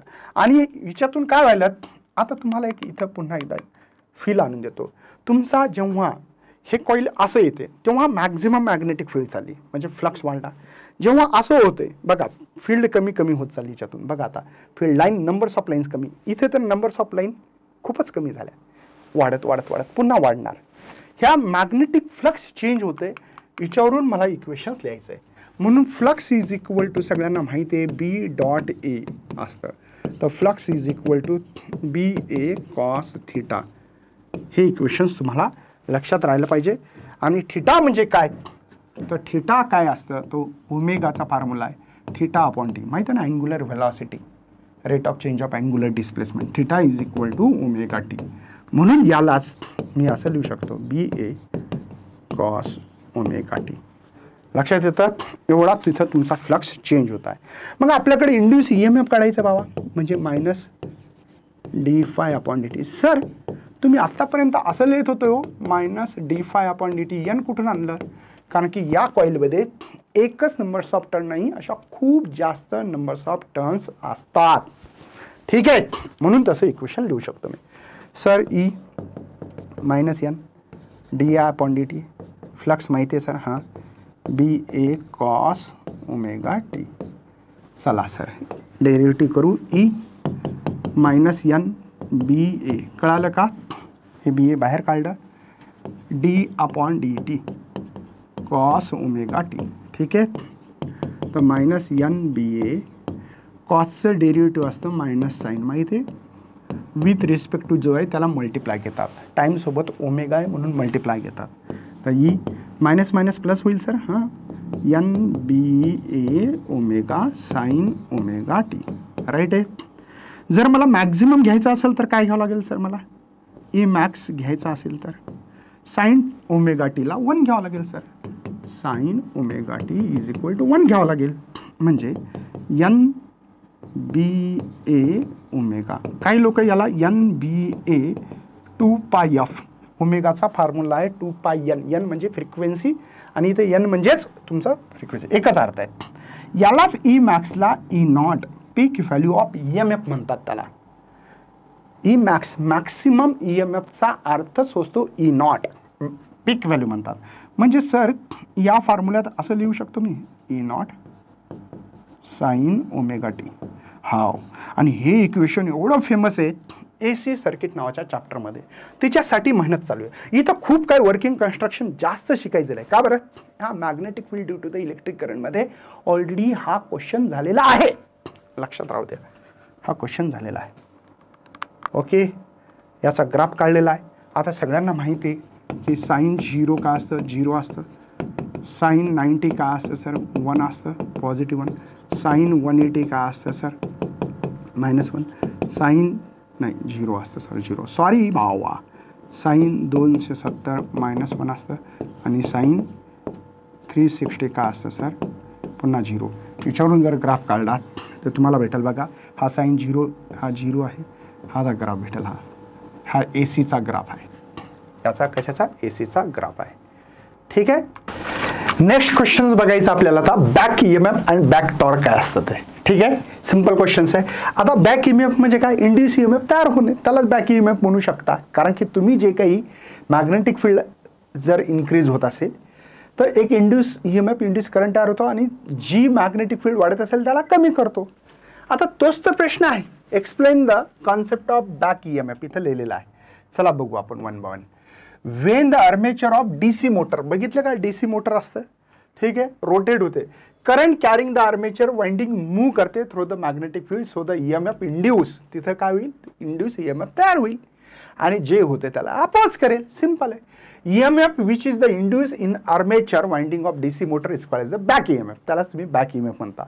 म्हणजे ज्यावेळेस तुम्ही एखाद्या कॉईलमधून मॅग्नेटिक फील्ड पास झाली तर एक इंड्यूस EMF, इंड्यूस करंट तयार होतो का नाही, आणि जे होते त्याला अपोज करते. लिनचा लॉज आहे तो. म्हणून काय म्हटलेलं आहे? Magnetic field. सो बघा, so that the EMF induce आणि EMF which induce in armature winding of DC motor, त्याला बॅक EMF म्हणू शकता. Is known as the counter electromagnetic force सुद्धा म्हणू शकता, म्हणजे अपोज करणे. ठीक आहे. इलेक्ट्रोमॅग्नेटिक फोर्स और voltage oppose the change in current which induce it, है ना. जो इलेक्ट्रोमॅग्नेटिक फोर्स किंवा जे काही व्होल्टेज असेल त्याला अपोज करत तुमचा change in current the induce, है ना. Concept of back EMF of DC motor based on the Lenz law. आता लिन्स लॉचं कामच आहे ना भाऊ, जे मी म्हणत आहे का, बेटा बाप को मारला आहे, तेच तर सांगतोय ना केव्हाचा. According to the Lenz law काय सांगतं? When voltage is generated change in magnetic flux according to, म्हणजे व्हेन व्होल्टेज जनरेट करते काय, चेंज जे होत असेल, मॅग्नेटिक फ्लक्स जर इन्क्रीज होत असेल तर त्याला डिग्रीज करण्याचं काम करते, डिग्रीज होत असेल तर सपोर्ट करण्याचं काम करते. तेच तर लिन्स लॉ आहे. Faraday's law, polarity of induce voltage that produce the current with the magnet. ठीक आहे, आता तुम्हाला ते वाचता यायला पाहिजे. जास्त काही याच्यावर चर्चा करण्यात वेळ घालण्यात काय अर्थ नाही. आपल्याला बघायचं आता इंडक्शन अँड एनर्जी ट्रान्सफॉर्मर. हा 4 मार्कासाठी क्वेश्चन येऊ शकते. नोट डाऊन करा मित्रांनो, हा 4 मार्कासाठी क्वेश्चन्स आहे. आता नीट पहिल्यांदा डायग्राम समजून घ्या, जेणेकरून की तुम्हाला समजले पाहिजे. फार महत्त्वाची या ठिकाणी. हे डायग्राम ज्यांना कळाली त्यांना इथलं जे काही डेरिवेशन याचं शॉर्टकट तरीका पण मी तुम्हाला सांगणार आहे, तुम्ही टेन्शन घेऊ नका. ठीक आहे, इथंच लिहावं लागेल. चला, मी काय केले, एक कॉईल घेतली असे दिसते तुला, ABCD दिसतं. हे काय सर, ही मॅग्नेटिक फील्ड, जे क्रॉस दिसतं ना असं मल्टिप्लिकेशन एकसारखं, ते मॅग्नेटिक फील्ड आतमध्ये आहे. आता नीट लक्ष द्या मी काय म्हणतो. हे जे काही कॉईल आहे, ही वेलॉसिटीने इकडे मी ओढतो, बाहेर ओढत आहे इकडल्या साईडने, दिसतं का बाबा, हे बाहेरच्या साईडने मी ओढत आहे. काय होईल बरं, समजा हे कॉईल इथं आलं तर मॅग्नेटिक फील्ड कमी होईल. बघा इथं आलं तर आणखीन मॅग्नेटिक, असं करत करत करत मॅग्नेटिक फील्ड कमी होईल. कमी होत असेल तर हिच्यातली जी काही कॉईल आहे असा करंट तयार करेल की त्याला सपोर्ट झाला पाहिजे, म्हणजे मॅग्नेटिक फील्ड आतमध्ये वाढवावं लागेल मला. मग करंट कसा फ्लो होईल बरं, क्लॉकवाईज. कशामुळे कळालं सर, बघा करंट असा तर मॅग्नेटिक फील्ड अशी, बघा करंट असा मॅग्नेटिक फील्ड अशी आतमध्ये जाणारी, करंट असा तर मॅग्नेटिक फील्ड अशी, करंट असा तर मॅग्नेटिक फील्ड अशी. म्हणून इथं करंटचं डायरेक्शन ही आहे, दिसतं का, हे करंटचे डायरेक्शन्स कशामुळे झाले कळालं का भाव तुला. हे लक्षात आलं का, करंटचं डायरेक्शन तसंच का आलं, कारण की आपण बाहेर मॅग्नेटिक फील्ड ओढत आहे. आता माझा उद्देश की पॉवर काढणे. मी आधी शॉर्टकट तरीका सांगतो. पॉवरचा फॉर्म्युला फोर्स इंटू वेलॉसिटी. ठीक आहे, फोर्स असतं IBL. तुम्हाला कशाहून कळालं सर, एखादा कंडक्टर मॅग्नेटिक फील्डमध्ये जर ठेवला तर मॅग्नेटिक फोर्स ILB असतो. मग करंट काय सर, E/R. E का असते, आपण हिच्या आधी काढलेले BLV. वाटलं सर तुम्ही टाकता बघ असं बी है ना, d∅/dt. हे हिच्यावरून काढलं. फ्लक्स काय असतं, B × A. म्हणजे A काय असतं सर, बघा L × X. ज्यांना ह्या स्टेप कळाल्या ना भाऊ, त्याला 4 मार्क पडले हो, खरंच सांगतोय. कसं काय बरं सर, बघा आता B, A ची व्हॅल्यू काय आहे, L × X. चला इथं BL कॉन्स्टंट आहे, हा dx/dt होईल. बरोबर आहे ना बाबा, बघ ना, BL कॉन्स्टंट, dx/dt V होतं, बघ BLV झाला. आता इथं ठेवून दे BLV/R. इथं L वापरलं तर कॅपिटल L वापरा, ठीक आहे ना. आता इथं बघ आयचा फॉर्म्युला भेटला BLV/R आणि इथं काय आहे BL. काय होईल बरं, हे B² L² V/R होईल का नाही बाबा. मग फोर्सचा फॉर्म्युला भेटला, बघा आता इथं ठेवू बरं, फोर्सचा फॉर्म्युला B² L² V/R. एक V आहे, झालं, पॉवर भेटला ना भाऊ, पॉवर भेटला. हे शॉर्टकट तरीका आहे, ते माहीत असला पाहिजे. चला आता मला स्टेप बाय स्टेप शिकू द्या, बस झाला बाबा. सगळ्यात आधी मला फ्लक्स काढावा लागेल. फ्लक्सचा फॉर्म्युला काय बरं, B × A. पण A काय असतं सर, लेंथ, हां कॅपिटल L वापरा सर, तेच तो गोळ होतोय. तर B है ना, A ची व्हॅल्यू मी पुटअप करतो, L × X आहे. समजलं. लिन्स लॉ इन मॅग्निट्यूड फॉर्ममध्ये लक्षात घ्या, मायनस का नाही लिहिलं, वरडायचं नाही भाऊ, वरडायचं का नाही, का नाही वरडायचं, कळालं का. ठीक आहे. E आता बघ BL हा dx/dt आहे, तर काय होईल बरं, हा BLV फॉर्म्युला होईल. EMF भेटला. आता मला करंट काढावा लागेल. काय फॉर्म्युला, E/R. कसा बरं, हे मी शॉर्टकट तरीका सांगितलेला तुम्हाला, BLV/R. ठीक आहे सर. आता मॅग्नेटिक फोर्स आहे ILB. सर आयची व्हॅल्यू मला माहिती आहे, काय आहे बरं, BLV/R आणि हा L × B आहे सर. तर मॅग्नेटिक फोर्स आहे B² L² V/R. ठीक आहे, समजतं. आता तुम्हाला काय करायचं बरं, आता काय करायचं, हा झाला मॅग्नेटिक फोर्स. आता तुम्हाला करायचं काय, तर तुमच्याकडे आता एक तुम्हाला असा ॲक्च्युली पॉवरचा एक फॉर्म्युला काढायचा होता, मी काढला नाही इथे, तर मी तिथे तुम्हाला सांगणार आहे कसं काढलं. तर मला पॉवर काढायचं आहे. पॉवर का असते सर, फोर्स × वेलॉसिटी. कसं काय काढलं सर हे फॉर्म्युला, चला बघा. पॉवरचा फॉर्म्युला असतो वर्क/टाइम बेटा. वर्क असतं फोर्स × डिस्प्लेसमेंट / टाइम. पण लेंथ/टाइम काय बरं, वेलॉसिटी. हा फॉर्म्युला प्लीज पहिल्यांदा लिहा. सॉरी फॉर इनकन्व्हिनियन्स, माफ करा भावा. ठीक आहे. चला, फोर्सचा फॉर्म्युला आहे माझ्याकडे सर, B² L² V/R आणि हा V. तर पॉवरचा फॉर्म्युला भेटला B² L² V × V B²/R. हा पॉवर तुम्हाला भेटला. ठीक आहे, सिंपल डेरिवेशन्स आहे, काही टेन्शन घ्यायची गरज नाही. आता rate of production of heat energy च्या फॉर्ममध्ये जर तुम्हाला दाखवला हाच फॉर्म्युला, तर असा लिहू शकता I²R. Yes, I²R. हां माहिती आहे ना, I²R. सर आय करंट कुठे आहे, हा करंट टाकायचा, हा करंट दिसते तुम्हाला, ह्या फॉर्म्युला टाकायचा करंटचा. तर power B square L square V square upon R. का बरं? आयचा स्क्वेअर आहे म्हणून सगळ्यांचा स्क्वेअर केला, मल्टिप्लाय आर. आता सगळ्यांना कळालंच असेल. ताई बाई अक्का विचार करा पक्का. बघा B square L square V square upon R. कळतं का भावा? आलं का तरी पण? म्हणजे हीट प्रोडक्शनच्या फॉर्ममध्ये सुद्धा मी सॉल्व करून दाखवू शकतो. ठीक आहे. तर याला लिहायचं किती नाही प्रमाण, तर याच्यात काय खूप काही लिहित बसायचं नाही. दिसतं काय ते लिहायचं. L is the length of the coil, याच्यावर मॅग्नेटिक फोर्स लागतो ते लिहायचं. वेलॉसिटी व्ही दिलेली आहे है ना. ठीक आहे. थोडंसं लिहायचं, जास्त डेरिवेशनमध्ये फॉर्म्युल्याला डायग्रामला आणि याचा एक्सप्लेनेशनला अर्धा मार्क आहे, लक्षात राहू द्या. ओके. चला इंडक्शन आणि एनर्जी ट्रान्सफॉर्मर घेतलं. आता ईडी करंट काय असते?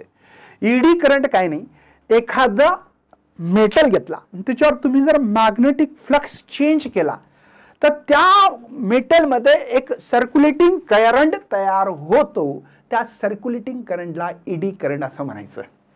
मी काय केलं बघा, इथं मी फ्लक्स चेंज केला, मॅग्नेटिक फील्ड चेंज केली. इथं सर्क्युलेटिंग करंट रेड कलरमध्ये दिसत असेल कदाचित तुम्हाला, त्यालाच तुम्हाला ईडी करंट असं म्हणू शकता. क्वेश्चन अशा प्रकारचे येतात, ते मी मुद्दामून बाजूला सरकतो, तुम्हाला लिहून घ्यायचे. ठीक आहे. डेफिनेशन्स काय बनवता येईल सर? चला काय म्हणतो बघा, नीट लक्ष द्या. इथे नीट लक्ष द्या. काय आहे? ईडी करंट जो आहे हे सर्क्युलेटिंग करंट आहे. ईडी करंट दुसरा कोण नाहीये, सर्क्युलेटिंग करंट. हे बघा सर्क्युलेटिंग करंट आहे. That are produce. का प्रोड्यूस होतो कंडक्टरमध्ये? When the amount of magnetic flux link with the conductor changes. म्हणजे मॅग्नेटिक फील्ड जर लिंक झाली त्या कंडक्टर सोबत, तिथं सर्क्युलेटिंग करंट तयार होतो. त्यालाच तुम्हाला ईडी करंट असं म्हणतात. ईडी मीन्स है ना सर्क्युलर मोशन ऑफ समथिंग, या वायर असं तुम्ही म्हणू शकता. मग सर हा कधी कधी फायद्याचा पण आहे बरं. ईडी करंट फायद्याचा पण आहे, कुठे कुठे लॉस पण होतो. मग या ईडी करंटला मला रिडक्शन करता येतं का? हो.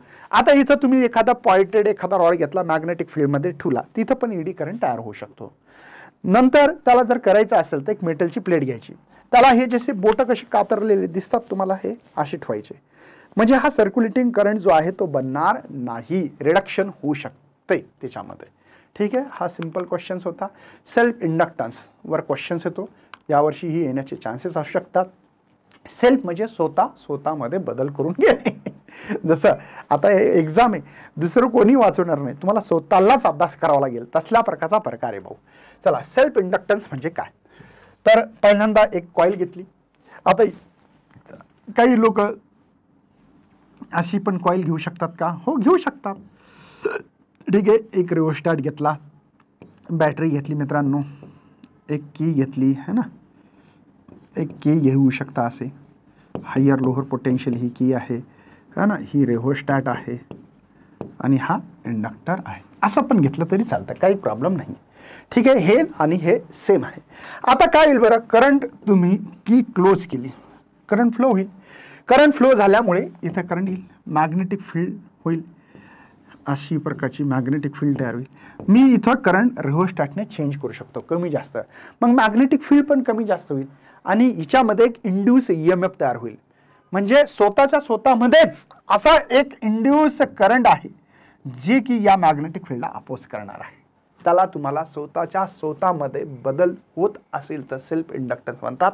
त्याचे डेफिनेशन्स बघू आपण. चला, the production of induce EMF. याच्यामध्ये एक इंड्यूस EMF तयार होणार आहे. काय? इन सर्किट इटसेल्फ, पण स्वतःमध्ये, on account of change in current in the term of phenomena of self inductance. इथं तुम्ही ही जे काही रेहोस्टॅट आहे त्या रेहोस्टॅटची व्हॅल्यू चेंज करून, रेजिस्टन्स चेंज करून करंट चेंज करसाल, त्याच्यामुळे या कॉईलमध्येच स्वतः एक इंड्यूस EMF तयार होणार आहे. याचं डेरिवेशन्स जे काही पार्ट्स आहे अत्यंत सोपा आहे मित्रांनो, काहीच करायची गरज नाही. फक्त लक्ष द्या काय सांगतो तुम्हाला. जितकं जास्त फ्लक्स चेंज होऊ शकतं करंट चेंज केल्यामुळे, म्हणजे करंट चेंज केला की इथली जी काही मॅग्नेटिक फील्ड आहे ही मॅग्नेटिक फील्ड चेंज होणार आहे. ही जी काही तुम्हाला मॅग्नेटिक फील्ड इथं दिसते ते मॅग्नेटिक फील्ड काय होणार आहे? चेंज, म्हणजे फ्लक्स चेंज होणार. त्या कॉईलमधून जाणारी magnetic field, number of line crossing given area है ना, म्हणजे करंट चेंज केला तर फ्लक्स चेंज होणार आहे. मग हा जो काही फ्लक्स आहे is equal to L I. L हा coefficient of self inductance, constant term आहे. एल कोण आहे? कोइफिशियंट्स ऑफ सेल्फ इंडक्टन्स आहे. ठीक आहे. जर नंबर्स ऑफ टर्म जास्त असतील तर सर एन फाय करायचं. कळालं का? एन फाय डायरेक्टली प्रोपोर्शनल आहे. आता इथं समजा नंबर्स ऑफ टर्न जास्त आहेत, मी एका नंबर्स ऑफ टर्नसाठी हा फॉर्म्युला वापरला होता. हा जास्त नंबर्स ऑफ टर्न असतील त्यांच्यासाठी वापरलेला फॉर्म्युला आहे मित्रा. ठीक आहे. चला मग N phi is equal to L I. तर L is equal to N phi upon I असं सुद्धा हे इक्वेशन्स लिहू शकतो. चला बरं, आणखीन समोर जायचं आपल्याला. आता आपल्याला लीन्स लॉ इस्तेमाल करावा लागेल. E is equal to minus D phi upon D T. Right आहे मित्रा? E minus D upon D T. ह्या इथे आता बघा फायची व्हॅल्यू आपल्याकडे एल आय आहे, तर एल तर कॉन्स्टंट म्हणून बाहेर लिहू शकतो आपण D I upon D T. याचा अर्थ काय सर? याचा अर्थ समजून सांगा. याचा अर्थ डी आय अपॉन डी टीचा अर्थ, हा तर कॉन्स्टंट आहे ना, जितकं जास्त तुम्ही करंट चेंज करणार तितकं या ठिकाणी इंड्यूस EMF तयार होणार, हा त्याचा अर्थ आहे. सरळ सरळ. ओके. ह्या कॉन्स्टंट आहे ना, म्हणजे rate of change of current जितका करसाल तितका इंड्यूस EMF तयार होणार आहे तुमच्याकडे. एवढं फक्त तुम्हाला इथं लक्षात ठेवायचं आहे. जर सेल्फ इंडक्टन्स तुम्हाला जर कॉन्स्टंट मॅग्निट्यूड फॉर्ममध्ये म्हणजे मायनसचं प्लस लिहिता येऊ शकते. ई हा D I upon D T लिहू शकता. याचं SI युनिट काढायचं तर काढता येतं बरं बाबा. बघा इथं व्होल्ट लिहू शकता, करंटला ॲम्पियर डिवाइड बाय सेकंड म्हणजे व्होल्ट सेकंड अपॉन ॲम्पियर. याला हेनरी पण लिहितात. हेनरी नावाचे एक सायंटिस्ट होते, ते लिहू शकतात. ठीक आहे. याचं डायमेन्शनसुद्धा काढतायचं असेल तर काढता येऊ शकते आपल्याला. ठीक आहे. Unit of self inductance. आता मी काय लिहिलं होतं? एल इज इक्वल टू, बरोबर आहे, L is equal to phi upon I. Right आहे. याच्यावरून एक डेफिनेशन बनवता येऊ शकते. बघा ही जी डेफिनेशन्स आहे त्याच्यावरूनच बनवलेली आहे की L is equal to phi upon I. Right आहे. बघा self inductance of circuit is the ratio of, एलला self inductance of circuit is the ratio of म्हटलेलं आहे, of the magnetic field flux link with the circuit. To म्हणजे divided, to म्हणजे divided. काय आहे divided? Current flowing in it. त्या सर्किटमधून current किती फ्लो होईल त्याच्यावर. बघा ज्याला वाचता येत नसेल, एलला म्हणायचं सेल्फ इंडक्टन्स ऑफ सर्किट. लिहिलं इज द रेशो. रेशो म्हणजे डिव्हिजन. कोणाचा रेशो? मॅग्नेटिक फ्लक्स लिंक जो काही होईल सर्किट सोबत, है ना. टू म्हणजे डिवायडेड. कोण आहे? Current flowing in it. किंवा असं म्हणू शकता magnetic flux produce per unit current in circuit is defined as self inductance. Magnetic flux produce per unit current in a circuit is called as the coefficients of self inductance. तुम्ही म्हणू शकता याला. दुसरी पण डेफिनेशन्स तयार करता येऊ शकते का? हां. तर आत्ता जे पाहिले L is equal to E, त्याला असं लिहिलं ना मी D I upon D T. हे एक डेफिनेशन्स आहे. दुसरी डेफिनेशन, आता खूप डेफिनेशन होतील, मी काय जास्त शिकवत बसणार नाही. हे दुसरी हे फक्त आता बस दोनच बस झाल्या आहे ना, आपल्याला एकच लिहायची एक्झाममध्ये. बघा self inductance of circuit is the ratio. कोणाचा रेशो बरं? हा इंड्यूस EMF तयार झालेला आहे produce around the circuit. To म्हणजे डिवायडेड. कोण आहे? D I upon D T. Rate of change of current in circuit. Rate of change of current in circuit आहे ना. संपला विषय. बस लय मोठ्या नका लिहू बस बस झालं. आता त्याच्या ऑप्शनमध्ये दिली इन अदर वर्ड. कसा? Induce EMF produce around the circuit per unit rate of change of current. ते डेफिनेशन आहे. आणखीन एक डेफिनेशन दिली. आता बस झालं ना बाबा, किती करायला होतो. ठीक आहे. इंडक्टन्स ऑफ सोलेनॉइड हे मी तुम्हाला इथं शिकवणार आहे. आता हिच्या आधी एक डेरिवेशन दिलं, त्याचं ॲक्च्युली मला वाटतं हे डेरिवेशन नंतर शिकायला पाहिजे होतं, त्याने इथंच दिलं. लक्षात घ्या, हेच मी तुम्हाला नंतर शिकवणार आहे. काही लोकांना वाटेल माझ्याकडे टेक्स्टबुक आहे, मी तुम्हाला पुन्हा सांगतोय पेज नंबर 278चं हे जे काही डेरिवेशन हे नंतर आहे, यांनी इथं पुन्हा का दिलं काय माहिती नाही आहे, जास्त काही इथं करत बसणार आहे. म्हणून आता आपण सरळ इंडक्टन्स ऑफ सोलेनॉइडमध्ये बघणार आहे. Inductance of solenoid. आता सोलेनॉइड काय असते विसरला. बघा चॅप्टर बघा, magnetic field due to the electric current. Solenoid म्हणजे काही नाही, एक पाईप घ्यायचा, या पाईपला वायर वाउंड करायचा असा, या असा वायर वाउंड कर भाऊ. कसा? असा. ठीक आहे. हे वायर वाउंड करा, इथं बॅटरी लावा, इथं की लावा, हायर लोअर ही की आहे. ठीक आहे. आणि काय करा, याच्यातून मॅग्नेटिक फील्ड है ना, हे करंट चालला म्हणून अशी मॅग्नेटिक फील्ड आहे.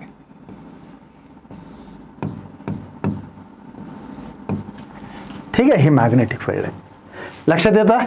बर, हिच्यासाठी सर आपण एक सेल्फ इंडक्टन्समध्ये आत्ता गरमागरम फॉर्म्युला ज्यांना लक्षात आहे प्लीज लक्ष द्या. आता N∅/I. जर नसेल लक्षात तर तुला दाखवतो भावा. हां, नेमकंच मी लिहिलेलं आहे तुम्हाला तुमच्यासाठी. कुठे गेलेलं आहे बघा, हे इक्वेशन L=N∅/I. काढलं काय? हेच इक्वेशन्स मी इथं लिहिलो, बाकी दुसरं काहीच नाही. नाही तर तुला वाटेल की कुठून आणलं.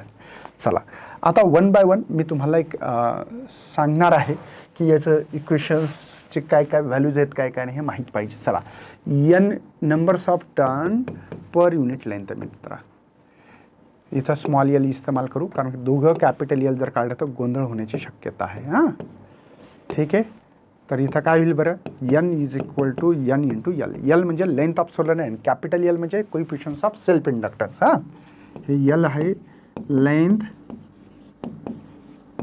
Of solenoid. ठीक आहे. आणि कॅपिटल एल मध्ये कोइफिशियंट ऑफ सेल्फ इंडक्टन्स. हे फरक आहे हां, कॅपिटल एल आणि स्मॉल एल मध्ये. चला करायचे समोर, काय टेन्शन आहे. आता बघा, फ्लक्स म्हणजे काय बरं, B × A. राईट आहे. पर व्हॅल्यू पुटअप करायची का. आणि एक सोलेनॉइड असली की त्याच्याकडे मॅग्नेटिक फील्ड असते μ0 Ni. ही एक व्हॅल्यू लक्षात राहू द्या. ह्या व्हॅल्यू पुटअप करणार आहे. ह्या दोन व्हॅल्यू पहिल्यांदा इक्वेशन 1 मध्ये पुटअप करू. चला करा बरं. L इथं NL BA divided by I. Right आहे. आता बीची व्हॅल्यू मला माहिती आहे सर. बीची व्हॅल्यू बघा, NL बीची व्हॅल्यू आहे μ0 Ni डिवायडेड बाय I. मला वाटते I कॅन्सल करायला हरकत नाही. हा I कॅन्सल होईल. तर L μ0 N² A आणि हा L डिवायडेड घेऊन चाललो कारण की मला काढायचं आहे लेन coefficients of self inductance per unit length काढायचे. पण एरिया कोण आहे बेटा, याचा एरिया. हा सर्कल आहे ना सोलेनॉइड, तर सर्कलचा एरिया असतो πr² आणि R असतो डायमीटरच्या अर्धा रेडियस असतो, माहिती आहे ना. ए हा आहे पाय. आता याचा स्क्वेअर करा, D²/4. बघा, डीचा स्क्वेअर D 2×4. चला मग इथं L/l μ0 N² πd²/4. हे तुम्हाला फॉर्म्युला भेटला. ओरिजिनल हा फॉर्म्युला एक लक्षात घ्या, आपल्याला यूज आणायचा आहे, करायचा आहे, त्यावेळेस माहिती पाहिजे. ठीक आहे. म्हणजे ह्या इथे L इज डायरेक्टली प्रोपोर्शनल है ना, numbers of turn per unit line, आणि डायरेक्टली प्रोपोर्शनल टू द डायमीटरचा स्क्वेअरवर डिपेंड आहे. हे माहीत असलं पाहिजे. ठीक आहे. चला आता आपल्याला करायचं काय, नेक्स्ट करायचं आहे इंडक्टन्स सिरीज आणि पॅरललमध्ये काय. ज्याला रेजिस्टन्स सिरीज आणि पॅरलल काय आहे हे माहिती आहे ना, त्याला सांगायची गरज नाही.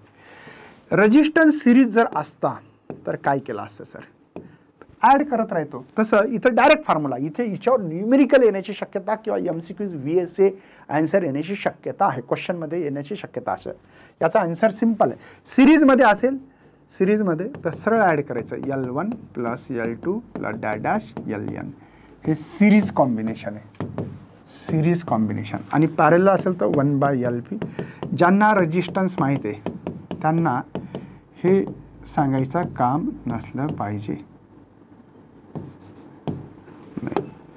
है ना. एक मिनिट. ठीक आहे. हे पॅरलल आहे, हे पॅरलल कॉम्बिनेशन्स आहे. समजलं.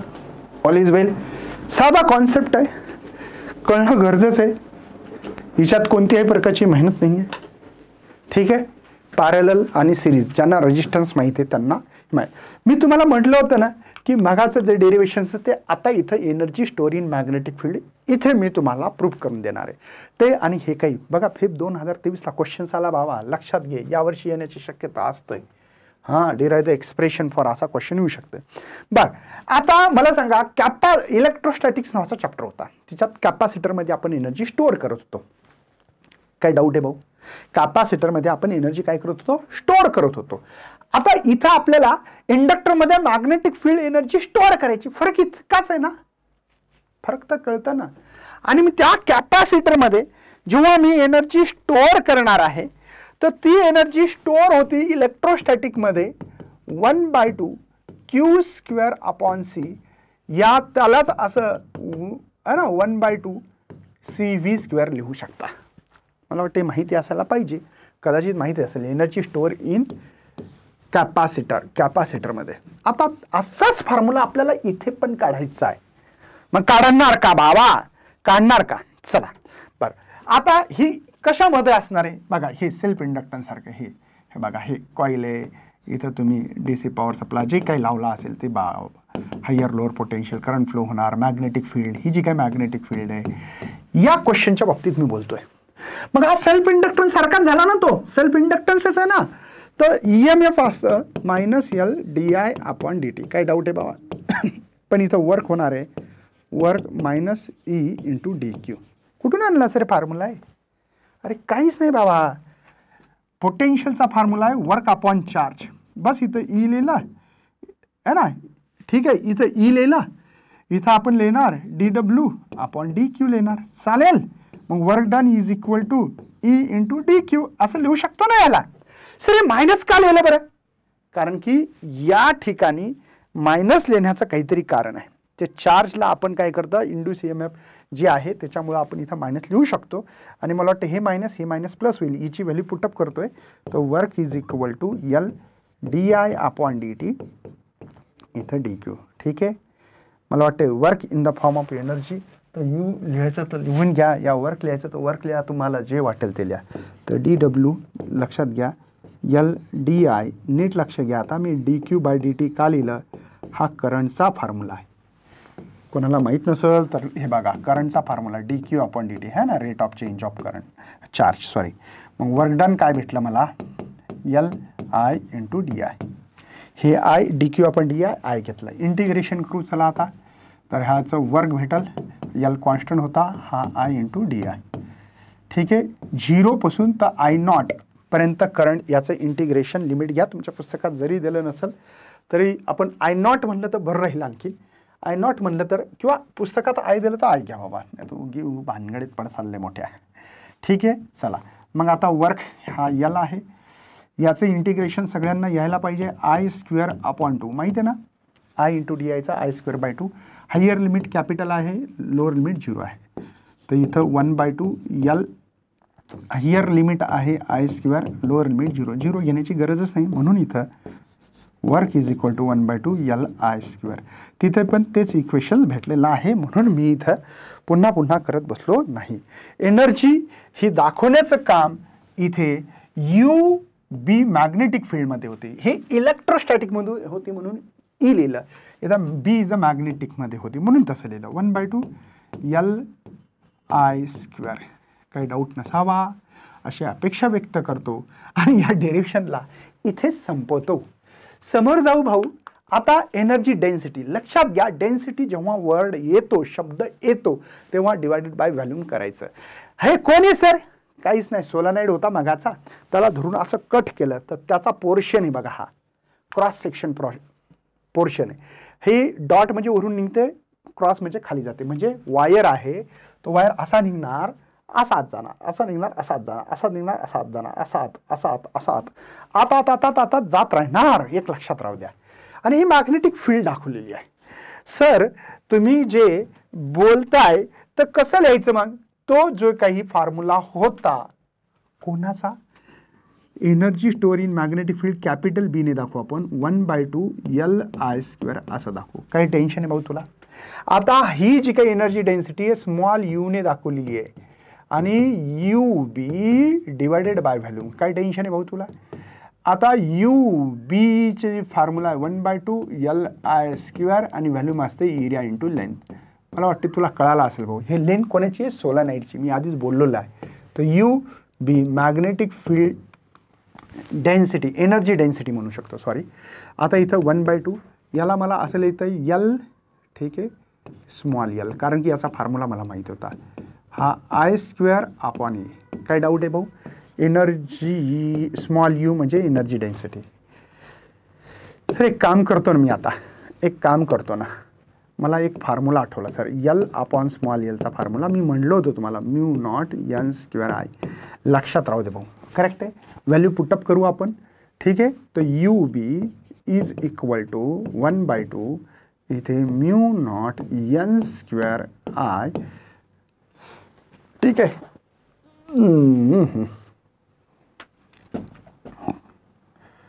मला वाटते की इथे ए आहे, वाटते इथे आहे का? यस, काहीतरी आपलं चुकलं तर नाही बाबा. यस, आय नाही, ए आहे, ए ए हे इथं काही चुकलं तर नाही ना आपलं याच्या आधी मग? हा राईट, ए हे एच आहे, ए आहे, ठीक आहे, ए आहे, ठीक आहे ना, ए आहे. यस, हां हा ए आहो, ए होता भाऊ, ए होता रे बाबा. हां ए, ठीक आहे. आणि हे याला स्मॉल आय म्हणायचं का कॅपिटल तुम्ही ठरवा, जे असेल ते. हां, टेन्शन घेऊ नका, नाही तर सर तुम्ही स्मॉल लिहिलं बघा, कट झालं. एनर्जी डेन्सिटी आता राहिलं काय सर? 1/2 μ0 n²I², राईट आहे. हे तुम्हाला एनर्जी डेन्सिटीचा फॉर्म्युला भेटला. सर मला मॅग्नेटिक फील्डच्या फॉर्ममध्ये ठेवायचं असेल तर सोलनॉइडची मॅग्नेटिक फील्ड असते μ0 ni. ही सोलनॉइडची मॅग्नेटिक फील्ड आहे. सर याला एक काम करू का मग? UB energy density is equal to 1/2, लक्ष द्या, μ0² n²I² डिवायडेड बाय μ0 घ्या सर. मग बघा बरे, हा μ0 गेला तर हाच फॉर्म्युला भेटला की नाही. मग आता मला सांगा, एनर्जी डेन्सिटी असं लिहू शकतो का सर? 1/2 हे B² झालं का? सॉरी, हे B² आहे का? बघा, B² लिहू शकतो का? आपल्या पुस्तकात कसं लिहिलं माहिती आहे का? हे B² डिवाइड बाय 2 μ0, एकच अर्थ आहे, एकच अर्थ आहे, ठीक आहे, एक अर्थ आहे. समजला? एनर्जी डेन्सिटीचा फॉर्म्युला तुम्हाला असा भेटला असेल अशी अपेक्षा व्यक्त करायला काही हरकत नाही. तर नेक्स्ट क्वेश्चन्स बघणार आहे आता आपण म्युच्युअल इंडक्टन्स. हे बघा, self inductance, mutual inductance, energy transformer, याच्यावर क्वेश्चन्स येतात. नीट लक्षात घ्या, ट्रान्सफॉर्मरवर पण क्वेश्चन्स येतात. तर हे अत्यंत महत्त्वाचे क्वेश्चन चालू आहे. सेल्फ इंडक्टन्स, म्युच्युअल आणि ट्रान्सफॉर्मर तिन्हीवर क्वेश्चन्स आलेले आहेत. बघा हे क्वेश्चन्स कसा येतो ते तुम्हाला वाचून घ्यायचं. मी मुद्दामून बाजूला सरकतोय, क्वेश्चन चालू होते. पहिल्यांदा म्युच्युअल इंडक्टन्स म्हणजे काय हे समजून घेऊ. काय असतं की माझ्याकडे एक कॉईल होतं, ठीक आहे, माझ्याकडे एक कॉईल आहे, अशी ही कॉईल आहे, ठीक आहे. या कॉईलला मी एक रेहोस्टॅट लावला, ठीक आहे, एक की लावलेली आहे आणि एक बॅटरीसुद्धा लावलेली आहे, ठीक आहे. असल्या प्रकारचे हायर लोअर पोटेन्शियल की आहे आणि हा रेहोस्टॅट म्हणजे करंट कमी जास्त करण्याचं काम करते, ठीक आहे. आता इथे काय झालं की करंट फ्लो झाल्यामुळे मॅग्नेटिक फील्ड तयार होईल, अशी अशी मॅग्नेटिक फील्ड तयार होईल, राईट आहे ना, अशी. जर मी हिच्या जवळ एखादं कॉईल जर आणलं, समजा एक कॉईल होता असं माझ्याकडे आणि ग्लाव्हनोमीटरच्या लावलंय आणि ते कॉईल जर असं आणून ठेवलं, ठीक आहे, हे असं कॉईल आणून ठेवलं मी इथे आणि ग्लाव्हनोमीटर, तर मला एक जादू दिसेल. जादू काय? तर हे ग्लाव्हनोमीटरचं डिफ्लेक्शन होत असताना दिसेल. मी जसं जसं इथं करंट चेंज केला तसे मॅग्नेटिक फील्ड चेंज होईल आणि ही मॅग्नेटिक फील्ड स्वतः जवळ असणारी एक कॉईल आहे, जवळ, स्वतः जवळ म्हणजे या कॉईलच्या, ही प्रायमरी कॉईल आहे, सेकंडरी कॉईलमध्ये हे मॅग्नेटिक फील्ड आतमध्ये शिरल्यामुळे या कॉईलमध्ये मला डिफ्लेक्शन दिसणार आहे. डिफ्लेक्शन्स काय दिसणार आहे? डिफ्लेक्शन दिसणार आहे. समजतं का? तर बघू आता या ठिकाणी की यालाच म्हणायचं म्युच्युअल इंडक्टन्स. म्युच्युअल म्हणजे स्वतः काही तयार केल्यानंतर, म्युच्युअल म्हणजे काय असतं, एक महत्त्वाचा विषय सांगतो. समजा तुमचं इंजिनिअरिंगला नंबर लागला, इंजिनिअरिंग कॉलेजला, पहिल्यांदा बीएडमध्ये असं व्हायचं, डीएड बीएड करायची, शिक्षक होण्यासाठी पात्रता एक्झाम आहे डीएड, ठीक आहे. तर एक मुलगा लागला नागपूरला, एक पुण्याला, पण पुण्याचा मुलगा लागला नागपूरला, नागपूरचा लागला पुण्याला, तर ते म्युच्युअल करायचं. तू माझ्या जागेवर जा, मी तुझ्या जागेवर जातो. म्युच्युअल, त्याला म्युच्युअल म्हणतात. याला काय म्हणायचं? म्युच्युअल. तर इथे पण तसंच होणार आहे.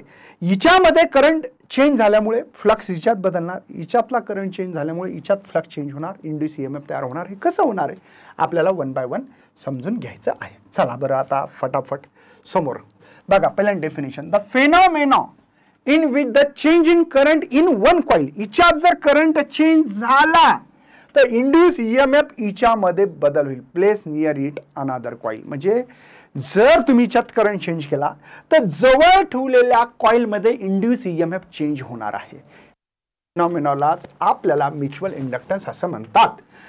The coil in which current change is called as primary coil. Primary कॉइलमध्ये जर करंट चेंज केला तर इंड्यूस ईएमएफ हा सेकंडरी कॉइलमध्ये तयार होत असताना तुम्हाला दिसणार आहे. तर या ठिकाणी काही थोड्यात मस्तपैकी रपचिक कुछ काही इक्वेशन्स आहेत ते घेऊ आपण. पहिल्यांदा फ्लक्स जो आहे सेकंडरी कॉइलमध्ये तयार व्हायला ड्यू टू द फर्स्ट, त्याला इंटिग्रेशन लिहितो आणि बी डॉट डी ए. आठवतं का तुम्हाला? फ्लक्सचा फॉर्म्युला आहे, त्याचा सरफेस एरिया H2 आहे, जे काही फ्लक्स चेंज व्हायला लागला, आणि मॅग्नेटिक फील्ड B1 मध्ये. B1 ही मॅग्नेटिक फील्ड इथं तयार झाल्यामुळे तुमचा जो काही फ्लक्स चेंज होतो हा सेकंडरी कॉइल. याला प्रायमरी म्हणायचं, याला सेकंडरी कॉइल असं म्हणायचं. आता सिंपल आहे बघा. फ्लक्स म्हणजे काय? Second due to the first coil. म्हणजे हिच्यात या कॉइलमध्ये किती मॅग्नेटिक फील्ड या क्रॉस सेक्शन एरियामधून पास व्हायली त्याला फ्लक्स म्हणतात. मग सेकंडमध्ये व्हायली फ्लक्स तयार, पण कोणामुळे बरं? फर्स्ट प्रायमरी कॉइलमुळे. म्हणून इथे लिहितात 21 वाचायचं नाही. फ्लक्स 21 नाही, फ्लक्स सेकंडरी कॉइलचा आहे ड्यू टू फर्स्ट कॉइल. हा डायरेक्टली प्रोपोर्शनल आहे प्रायमरी कॉइलच्या करंटवर. करंट प्रायमरी कॉइलमध्ये कसा आहे त्याच्यावर फ्लक्स डिपेंड आहे. ठीक आहे, म्हणून इथं मी इक्वल टू लिहू शकतो flux secondary due to the first coil M21 आणि करंट हा प्रायमरी कॉइलमध्ये. करंट हा प्रायमरी कॉइलमधला आहे. समजत असेल असं अपेक्षा व्यक्त करतो. आता हिच्यात किती इंड्यूस ईएमएफ तयार होईल सेकंडरी कॉइलमध्ये बघू. करंट चेंज व्हायला लागला प्रायमरी कॉइल, सेकंडरीमध्ये किती इंड्यूस ईएमएफ तयार होणार आहे सेकंडरीमध्ये. लॉ आहे है ना, d∅ due first due to the second upon dt. उलट flux second due to the first minus D upon dt. हा याचा मला भेटलेली value second due to the first current I1 आहे. ठीक आहे, तर हा second due to the first is equal to minus M21 dI1 upon dt. समजतं का? समजतं का? हे तुम्हाला इंड्यूस ईएमएफ भेटलेला आहे. सेकंडरी कॉइलमध्ये इंड्यूस ईएमएफ किती तयार होईल तर चेंज इन करंट जेवढा Kasal D I upon dt म्हणजे change in current in primary coil, induce EMF secondary coil. बरं, आता हिच्यात काय झालं? इंड्यूस ईएमएफ तयार झाला, इंड्यूस करंट तयार होईल. आता जर मॅग्नेटिक फील्ड वाढली तर इथं तयार काय होईल? हिच्या अपोजिटमध्ये एक मॅग्नेटिक फील्ड तयार होईल या इंड्यूस ईएमएफ इंड्यूस करंटमुळे. जर फील्ड वाढली असेल तर. ठीक आहे ना? मग इथेही तसंच लिहिता येईल का मला सर? हो. मग आता काय म्हणावं लागेल तुम्हाला? Flux first due to the secondary coil is directly proportional I2. याचा अर्थ काय आहे? याचा अर्थ नीट समजून घ्या. मी असं म्हणतोय बाबा की या ठिकाणी इथे पण एक मॅग्नेटिक फील्ड तयार होईल, हिच्यात एक इंड्यूस करंट तयार होईल I2 नावाचा. हा इंड्यूस करंट काय करेल? मॅग्नेटिक फील्ड तयार करून या कॉइलमध्ये मॅग्नेटिक फील्ड चालले जाईल. मग हा फ्लक्स होईल. फ्लक्स मध्ये फर्स्ट कॉइलमध्ये, पण कारण कोण आहे? सेकंडरी. आणि कोणता करंट चेंज होणार आहे इथे? सेकंडरी कॉइलमधला, म्हणून I2 लिहिलेला आहे. म्हणून इथं पण flux first due to the second equal to M mutual inductance 1 2 आणि करंट हे I2. पुन्हा सर आता इंड्यूस ईएमएफ तयार झाला आहे, म्हणून induce EMF first due to the second minus d∅ 1 2 divide by dt. तर हे 1 2 आहे मायनस d अपॉन dt. याची व्हॅल्यू M12 I2. ठीक आहे ना? इथं आपल्याला असं लिहिता येऊ शकतं आता की first due to the second minus M12 dI1 नाही dI2 2 आहे ना, हां, अपॉन dt. कळालं? म्हणजे करंट जर तुमचा सेकंडरी कॉइलमध्ये चेंज झाला तो इंड्यूस ईएमएफ हा प्रायमरी कॉइलमध्ये तयार होणार आहे. ठीक आहे, सिंपल इक्वेशन्स लिहून दिलेलं आहे. जर सिमेट्री पहिला कॉईल आणि दुसरा कॉईल सिमेट्री, म्हणजे सेम मटेरियल, सेम व्हॉल्यूम, सगळं काही सेम आहे. तर म्युच्युअल इंडक्टन्स सेकंड फर्स्ट याला एम जर लिहिला असतं तर तुम्ही कसं लिहिलं असेल सर? तर बघा, हा जो काही फ्लक्स आहे इथल्या, या फ्लक्स लिहितो मी. Flux second due to the first is equal to MI1 असं लिहू शकतो. राईट आहे. याला एम लिहायचं ना भावा. ओके. आणि इथे फ्लक्स सेकंड 1 to 2 हे एम करंट I2. कळतं का? जर म्युच्युअल इंडक्टन्स एम जर काढले तर याचा फॉर्म्युला मला भेटणार मग second due to the first current प्रायमरीमध्ये, आणि याचा पण रेशो एम सारखा आहे ना, म्हणून फ्लक्स 1/2 डिवाइड बाय करंट होता हा करंट I2. समजतंय? म्हणजे म्युच्युअल इंडक्टन्समध्ये आपल्याला फॉर्म्युला काय भेटला, तर फ्लक्स सेकंड कॉईलमध्ये असेल तर करंट प्रायमरीचा चेंज होणार. फ्लक्स प्रायमरीचा असेल 1/2 म्हणजे जो पहिला नंबर आहे ना तिच्यात तो फ्लक्स आहे, याचा अर्थ तो आहे. फ्लक्स प्रायमरीमध्ये तर करंट सेकंडरीमध्ये भेटणार. याचं थोडंसं आणखी डेफिनेशनसाठी पण आपण फॉर्म्युला लिहू शकतो. याच्यावरून मला म्युच्युअल इंडक्टन्स एक फॉर्म्युला भेटेल. फ्लक्स सेकंडरीमध्ये असेल तर करंट प्रायमरीमध्ये असतो, किंवा असंही म्हटलं चालेल, फ्लक्स प्रायमरीमध्ये असेल तर करंट सेकंडरीमध्ये असेल. फ्लक्स जर सेकंडरीचा चेंज झाला तर करंट कशात चेंज व्हायला लागला? प्रायमरीमध्ये. फ्लक्स जर प्रायमरीमध्ये चेंज व्हायला तर करंट तुमचा सेकंडरीमध्ये चेंज होईल, याचा अर्थ तो आहे. चला बरं, थोडक्यात आता आपल्याला फटाक एक डेफिनेशन्स लिहायचे आणि मोकळं करून टाकायचं. सेकंडरी कॉईलमध्ये जर तुम्हाला हा फॉर्म्युला लिहायचा असेल तर कसा लिहिणार? तर -M हा DI/dt. मी तुम्हाला खूप वेळ सांगतोय, प्रायमरीमध्ये करंट जर चेंज झाला तर इंड्यूस EMF हा सेकंडरीमध्ये असतो. बघा, change in current in primary coil, DI/dt चा अर्थ असतो की चेंज इन करंट, पण कशात? Primary coil. Induce EMF of secondary coil, किंवा त्याला असंही लिहिलं तर चालतं. प्रायमरी कॉईलमध्ये जर असेल तर -M DI/dt हा सेकंडरीमधला असणार आहे. लक्षात येतं? सेकंडरीमध्ये. काही डाऊट असेल तर विचारू शकता. ताईबाई अक्का विचार करा पक्का, आणि फिजिक्सवर मारा पक्का शिक्का. समजतं भावा? एमचा इथं फॉर्म्युला मॅग्निट्यूड फॉर्ममध्ये लिहू शकतो मी, हिच्यावरून काढतोय. ठीक आहे. ES प्लस का लिहिलं कळालं असेल, DIP/dt. याच्यावरून त्याची डेफिनेशनसुद्धा बनवू शकता. चला आता डेफिनेशन बनवा बरं. किती डेफिनेशन बनवू शकता? बघा, हे मी आत्ताच लिहिलं, किंवा हे लिहा, कोणता एक फॉर्म्युला. बघा, mutual inductance of 2 circuit is equal to the magnetic flux link in 1 circuit per unit current in other circuit, है ना. म्युच्युअल इंडक्टन्स ऑफ 2 सर्किटचा इक्वल टू म्हणजे हे लिहिला. काय लिहिलं भाऊ? Magnetic flux link in 1 circuit असेल तर करंट सेकंडरीमध्ये असेल, किंवा सेकंडरीमध्ये फ्लक्स असेल तर प्रायमरीमध्ये करंट असेल, प्रायमरीमध्ये फ्लक्स असेल तर सेकंडरीमध्ये. त्यालाच mutual inductance of 2 circuit the magnetic flux link with secondary circuit असेल पर युनिट करंट इन प्रायमरीमध्ये असेल, किंवा याला वाचा. एकच अर्थ. मी हे definition self coefficients of self इंडक्टन्समध्ये पण शिकवलेले आहेत. ठीक आहे. आता coefficients of coupling between 2 circuit. Coupling म्हणजे काय? म्हणजे पहिल्या कॉईलमधला जी मॅग्नेटिक फील्ड तयार होणार ती सेकंडरीमध्ये किती त्याच्यातला पोर्शन जाणार, त्याला कपलिंग असं म्हणायचं. समजतंय का? कपलिंग सोपी भाषा आहे. ठीक आहे.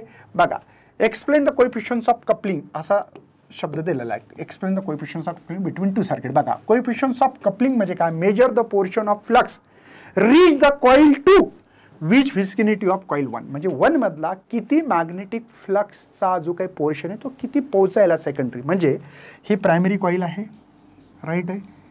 इथं तुम्ही एक रेहोस्टॅट लावला होता सर. हां सर. एक की लावली होती. हां सर. एक बॅटरी लावली होती सर. हां.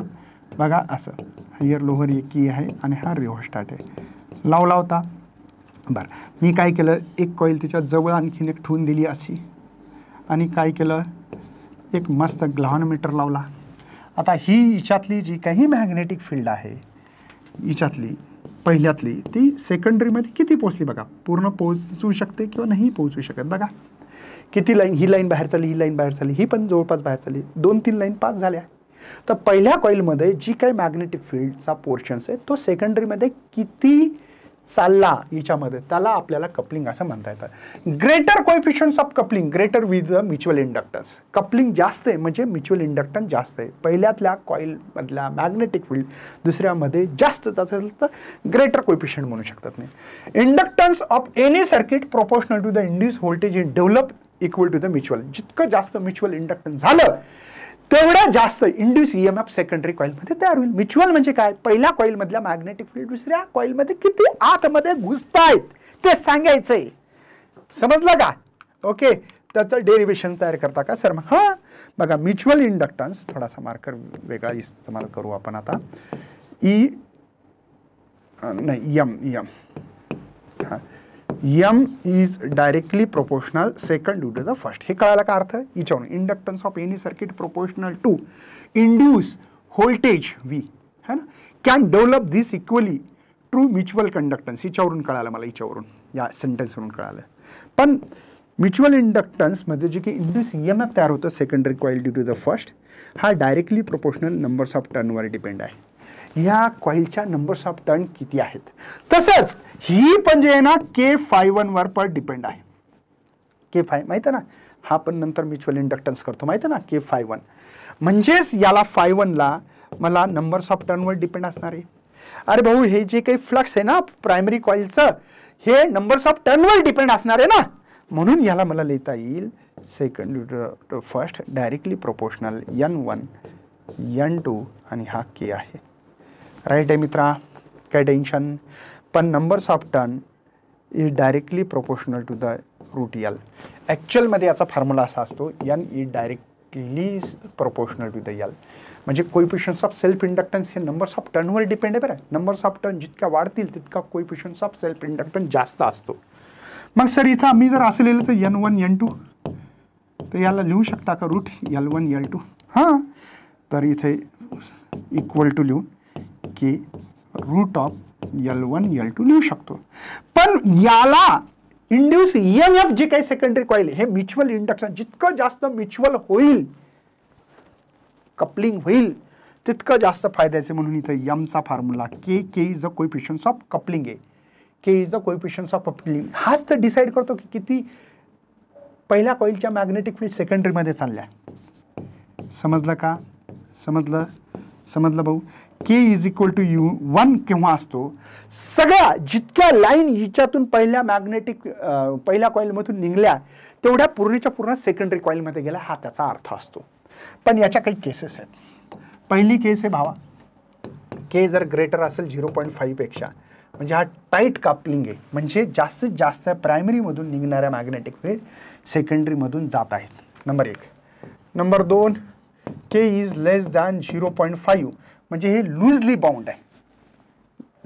बाउंड आहे, हे त्याचा अर्थ आहे. आणि तिसरी केस आहे, जर L1 is equal to L2 जर असेल, L1 is equal to L2 असेल तर हा सेल्फ इंडक्टन्स आहे असं म्हटलं जातं. सेल्फ इंडक्टन्स आहे असं म्हणतात. Self inductance L1 is equal to L2 असेल तर सेल्फ इंडक्टन्स म्हणू शकता. ठीक आहे. असल्या प्रकारचा क्वेश्चन डेरिव्हेशन थोडंसं लिहायचं की कपलिंग कशाला म्हणायचं, तर म्हणू शकता coefficients of coupling K is major the portion of flux that reach the coil second primary कॉइलमधून. म्हणजे तुम्हाला म्हणान लिहिता येणं गरजेचं आहे. आता महत्त्वाचा क्वेश्चन आहे ट्रान्सफॉर्मर. हे ट्रान्सफॉर्मर कुठे पाहायला भेटते बरं? बघा, आपल्या गावाच्या जवळ एखादं मोठं गाव असेल तर निश्चित बघा प्रत्येक जिल्ह्याच्या ठिकाणी पण असतं है ना, तिथं खूप मोठे खांबे असतात बघा, इलेक्ट्रिसिटी असते, मोठमोठाले ट्रान्सफॉर्मर असतात, मोठमोठाले मशीन्स असतात. बघितले का? 33 kV नाव असतं कधी कधी, कुठे कुठे वेगळे खूप मोठे तिथे. आणि तिथून इलेक्ट्रिसिटी मग जवळच्या आसपासच्या गावाला तिथून जाते. आता तुम्हाला माहिती आहे का 33 kVचा अर्थ काय माहिती आहे का तुम्हाला? 33 kVचा अर्थ आहे 33,000 व्होल्ट इतकं व्होल्टेज तिथे येत असतं. आणि आपल्या घरामध्ये 230-220 व्होल्टेज फक्त आपल्या घरामध्ये येत असतं. मग एवढं मोठं व्होल्टेज इतकं कसं काही कमी झालं सर? तर इथं हे ट्रान्सफॉर्मर लावला, डीपी म्हणतात आपल्याकडे, डीपी ट्रान्सफॉर्मर असतं आणि याचं काम असतं high voltage to low voltage करणे. अरे घरामध्ये तुमच्याकडे चार्जर असेल तर चार्जरला स्विच ऑन करा, पिन टाका आणि तुमच्या हातात पकडा, तुम्हाला तरी शॉक लागत नाही. का बरं? कारण की माणसांची शक्ती आहे 50 व्होल्टच्या खालचा शॉक माणसाला लागत नाही. सहनशीलता तेवढी आहे आपली, समजलं का?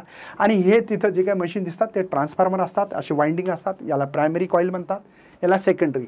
ह्या कॉईल डिसाईड करतात मित्रा, ह्या कॉईल डिसाईड करतात की हाय व्होल्टेज पाहिजे का लो व्होल्टेज. इथून हाय टू लो केलं, लो टू हाय पण करू शकता.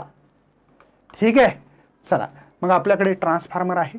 या ट्रान्सफॉर्मरमध्ये कसले क्वेश्चन्स विचारले, फेब आत्ता गरमागरम क्वेश्चन विचारला होता भाऊ.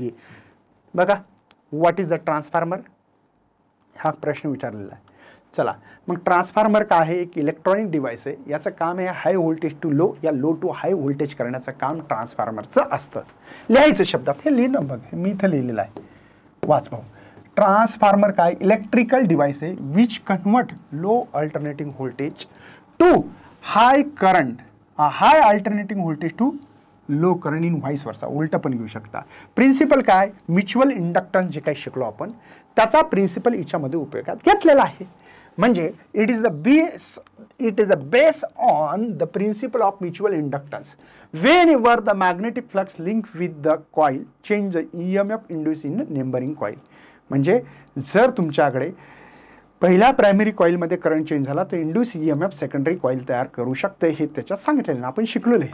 ठीक आहे. आता कन्स्ट्रक्शन कसं करायचं, दिसते, खूप मोठं लिहायची गरज नसते, दिसते ते लिहायचं. बघा, transformer consist of two setup आहे. एक आहे प्रायमरी कॉईल, दुसरा दिसतं सेकंडरी. लेबर इथं बघ है ना, is setup coil primary P आणि secondary S insulated from each other. The coil P is called as the input coil. Primary कॉईलला इनपुट कॉईल म्हणायचं आणि या सेकंडरीला आउटपुट कॉईल असं म्हणायचं. The two coil are wound separated and laminated soft iron core आहे हा, त्याला त्या वायरने तुम्ही गुंडाळलेला आहे. थोडक्यात लिहायचं, जास्त बोलायचं नाही. आता कन्स्ट्रक्शनमध्ये काय लिहाल बरं, कन्स्ट्रक्शनमध्ये सिंपल आहे. बघा, अल्टरनेटिंग व्होल्टेज अप्लाय केलं मी, केलं काय इथे, primary coil current through the coil goes on changing. इथं करंट चेंज केला तर मॅग्नेटिक फील्ड तयार होईल. इथं अशी मॅग्नेटिक फील्ड तयार होते, अशी मॅग्नेटिक फील्ड तयार होतात, अशा मॅग्नेटिक फील्ड तयार होते, अशी मॅग्नेटिक फील्ड तयार होत असते. Flux through core also changes आणि मॅग्नेटिक फ्लक्स तयार होईल या कोरमध्ये. चेंज इन मॅग्नेटिक फ्लक्स जे आहे लिंक होईल बोथ द कॉईल. इथं पण लिंक होणार आहे आणि या ठिकाणी या आउटपुटला इंड्यूस EMF तयार होईल बेटा. The amount of magnetic flux link with coil depend upon the numbers of टर्नवर डिपेंड आहे. म्हणजे ही जी काही नंबर्स ऑफ टर्न किती आहे तिच्यावर तुमचा फ्लक्स तिथं चेंज होणार आहे आणि इंड्यूस EMF तयार होणार आहे. NP कोण आहे, numbers of turn in primary coil. NS कोण आहे, numbers of turn in secondary coil. लिहायचं असं मी सांगतो. आता हे का बरं लिहिलं सर असं, याचा अर्थ आहे magnetic flux link with primary coil certain instant T. म्हणजे एका, बघा इथे तुम्हाला लिहिता येईल फ्लक्स इन प्रायमरी कॉईल. कसं लिहिणार तुम्ही, कसं लिहिणार, तर NP फाय असं का बरं. हा फ्लक्स आहे प्रायमरी कॉईलचा, पूर्ण प्रायमरी कॉईल आहे ना त्याचा फ्लक्स आहे. आणि हे काय सर, हे एक नंबर्स ऑफ टर्नचा फ्लक्स आहे आणि टोटल नंबर्स ऑफ टर्नवर डिपेंड आहे. जितके नंबर्स ऑफ टर्न तितका फ्लक्स तुमचा प्रायमरीचा वाढणार. ठीक आहे. तसंच सेकंडरीचा फाय S है ना जो आहे तो लिहावा लागेल तुम्हाला NS फाय. राईट आहे.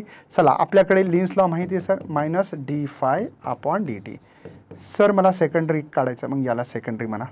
तर फाय S इथं मायनस मी मुद्दामून NS बाहेर काढलं आहे है ना, d∅/dt लिहू शकतो असं आपण याला. ठीक आहे. नेक्स्ट बघा, EP minus dIP/dt. EP minus d/dt. आता फाय P ची जी व्हॅल्यू आहे आपल्याकडे ही आहे NP फाय. तर ही EP मायनस NP d∅/dt. समजतं. ओके. हे दोन इक्वेशन महत्त्वाचे आहेत.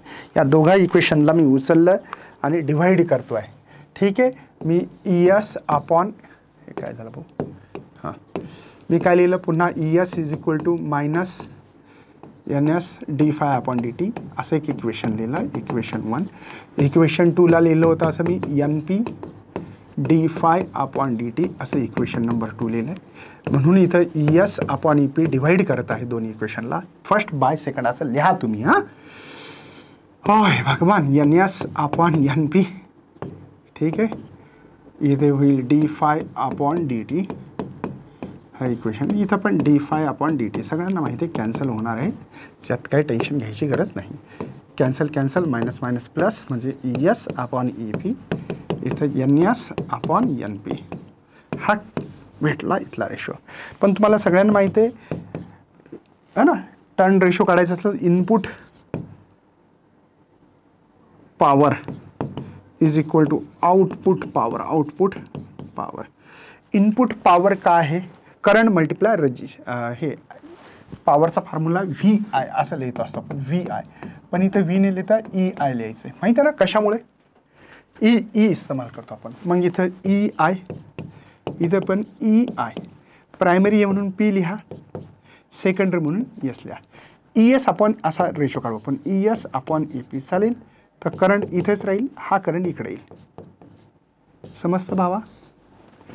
बरं, यांची जोडी लावा बरं, आता लावा बरं, कम्पेअर करा. कसं लिहिणार हा टर्न रेशो, तर मी असं लिहिणार सर, ES/EP, NS/NP आणि करंट IP/IS. काय डाऊट आहे? याला टर्न रेशो असं म्हटलं जातं. कोणता रेशो म्हणतात मित्रा? टर्न रेशो असं म्हटलं जातं. कंडिशन 1, जर तुमच्याकडे नंबर्स ऑफ टर्नवर पण डिपेंड करेल. नंबर्स ऑफ टर्न कुठले जास्त आहेत या कंडिशनवर आपण कंडिशन घेऊ शकतो. नंबर्स ऑफ टर्नच्या कंडिशन्स घेऊ आपण आणि संपून टाकू याचा. बघा, जर नंबर्स ऑफ टर्न सेकंडरीचा जास्त घेतला प्रायमरीपेक्षा, आता NS आणि ES हे डायरेक्टली प्रोपोर्शनल सारखे दिसतात. म्हणजे ES सेकंडरीचा EMF जास्त प्रायमरीपेक्षा, आणि करंट इन्व्हर्सली प्रोपोर्शनल आहे म्हणून IP करंट जास्त असणारे प्रायमरीमध्ये सेकंडरीपेक्षा. याचा अर्थ काय सर? बघा, प्रायमरीच्या नंबर्स ऑफ टर्न कमी घ्या, 1 2 3 4, ठीक आहे. हे झालं प्रायमरी इनपुट, आणि सेकंडरी इथं 1 2 3 4 5 6, बघा हे झाला हा आउटपुट. लक्षात येतं? म्हणजे इथं काय होणार आहे हे सगळ्यांच्या लक्षात आलं असेल की इनपुट पॉवर हा आउटपुट पॉवर आहे, हा इनपुट पॉवर आहे, आउटपुट पॉवर आहे. सगळ्यांना कळतं ना इनपुट पॉवर आउटपुट. तुम्हाला सरळ सरळ काय दिसतं सर? हा NS जास्त दिसतात, NP कमी. इकडला व्होल्टेज पण जास्त असेल इथल्यापेक्षा, इथं करंट जास्त इथल्यापेक्षा. हे झालं स्टेप अप. बघा, स्टेप अप, व्होल्टेज जास्त आलं ना त्याला स्टेप अप म्हणतात. काय म्हणायचं त्याला? Step up transformer. ठीक आहे, हा लक्षात राहू द्या, स्टेप अप ट्रान्सफॉर्मर. आता स्टेप डाऊन ट्रान्सफॉर्मरसाठी कंडिशन घेतोय, लक्षात राहू द्या. NP ग्रेटर दॅन NS, तर EP ग्रेटर दॅन ES आणि current IS greater than IP. म्हणजे प्रायमरीच्या नंबर्स ऑफ टर्न जास्त घ्यायचं, 1 2 3 4 5 6, बस झालं का? आणि इथं 1 2 3, कळतं? हा इनपुट पॉवर आहे, हा आउटपुट पॉवर आहे. ठीक आहे, म्हणजे हा आउटपुट पॉवर कमी भेटणार, कमी टर्न आहे तो कमी पॉवर, म्हणून स्टेप डाऊन ट्रान्सफॉर्मर असं म्हणू शकता. ओके, समजतं? तर मला वाटतं की हा चॅप्टर खूप छान झाला. ज्यांना क्रॅश कोर्स लावायचा, क्रॅश कोर्स पण घेऊ शकता. खूप क्रॅश कोर्स जबरदस्त कोर्स चालत आहे. ठीक आहे, तर भेटूया अशा सेशनमध्ये. तोपर्यंत बाय बाय. जय हिंद, जय भारत, जय bye bye bye bye bye bye bye bye bye bye.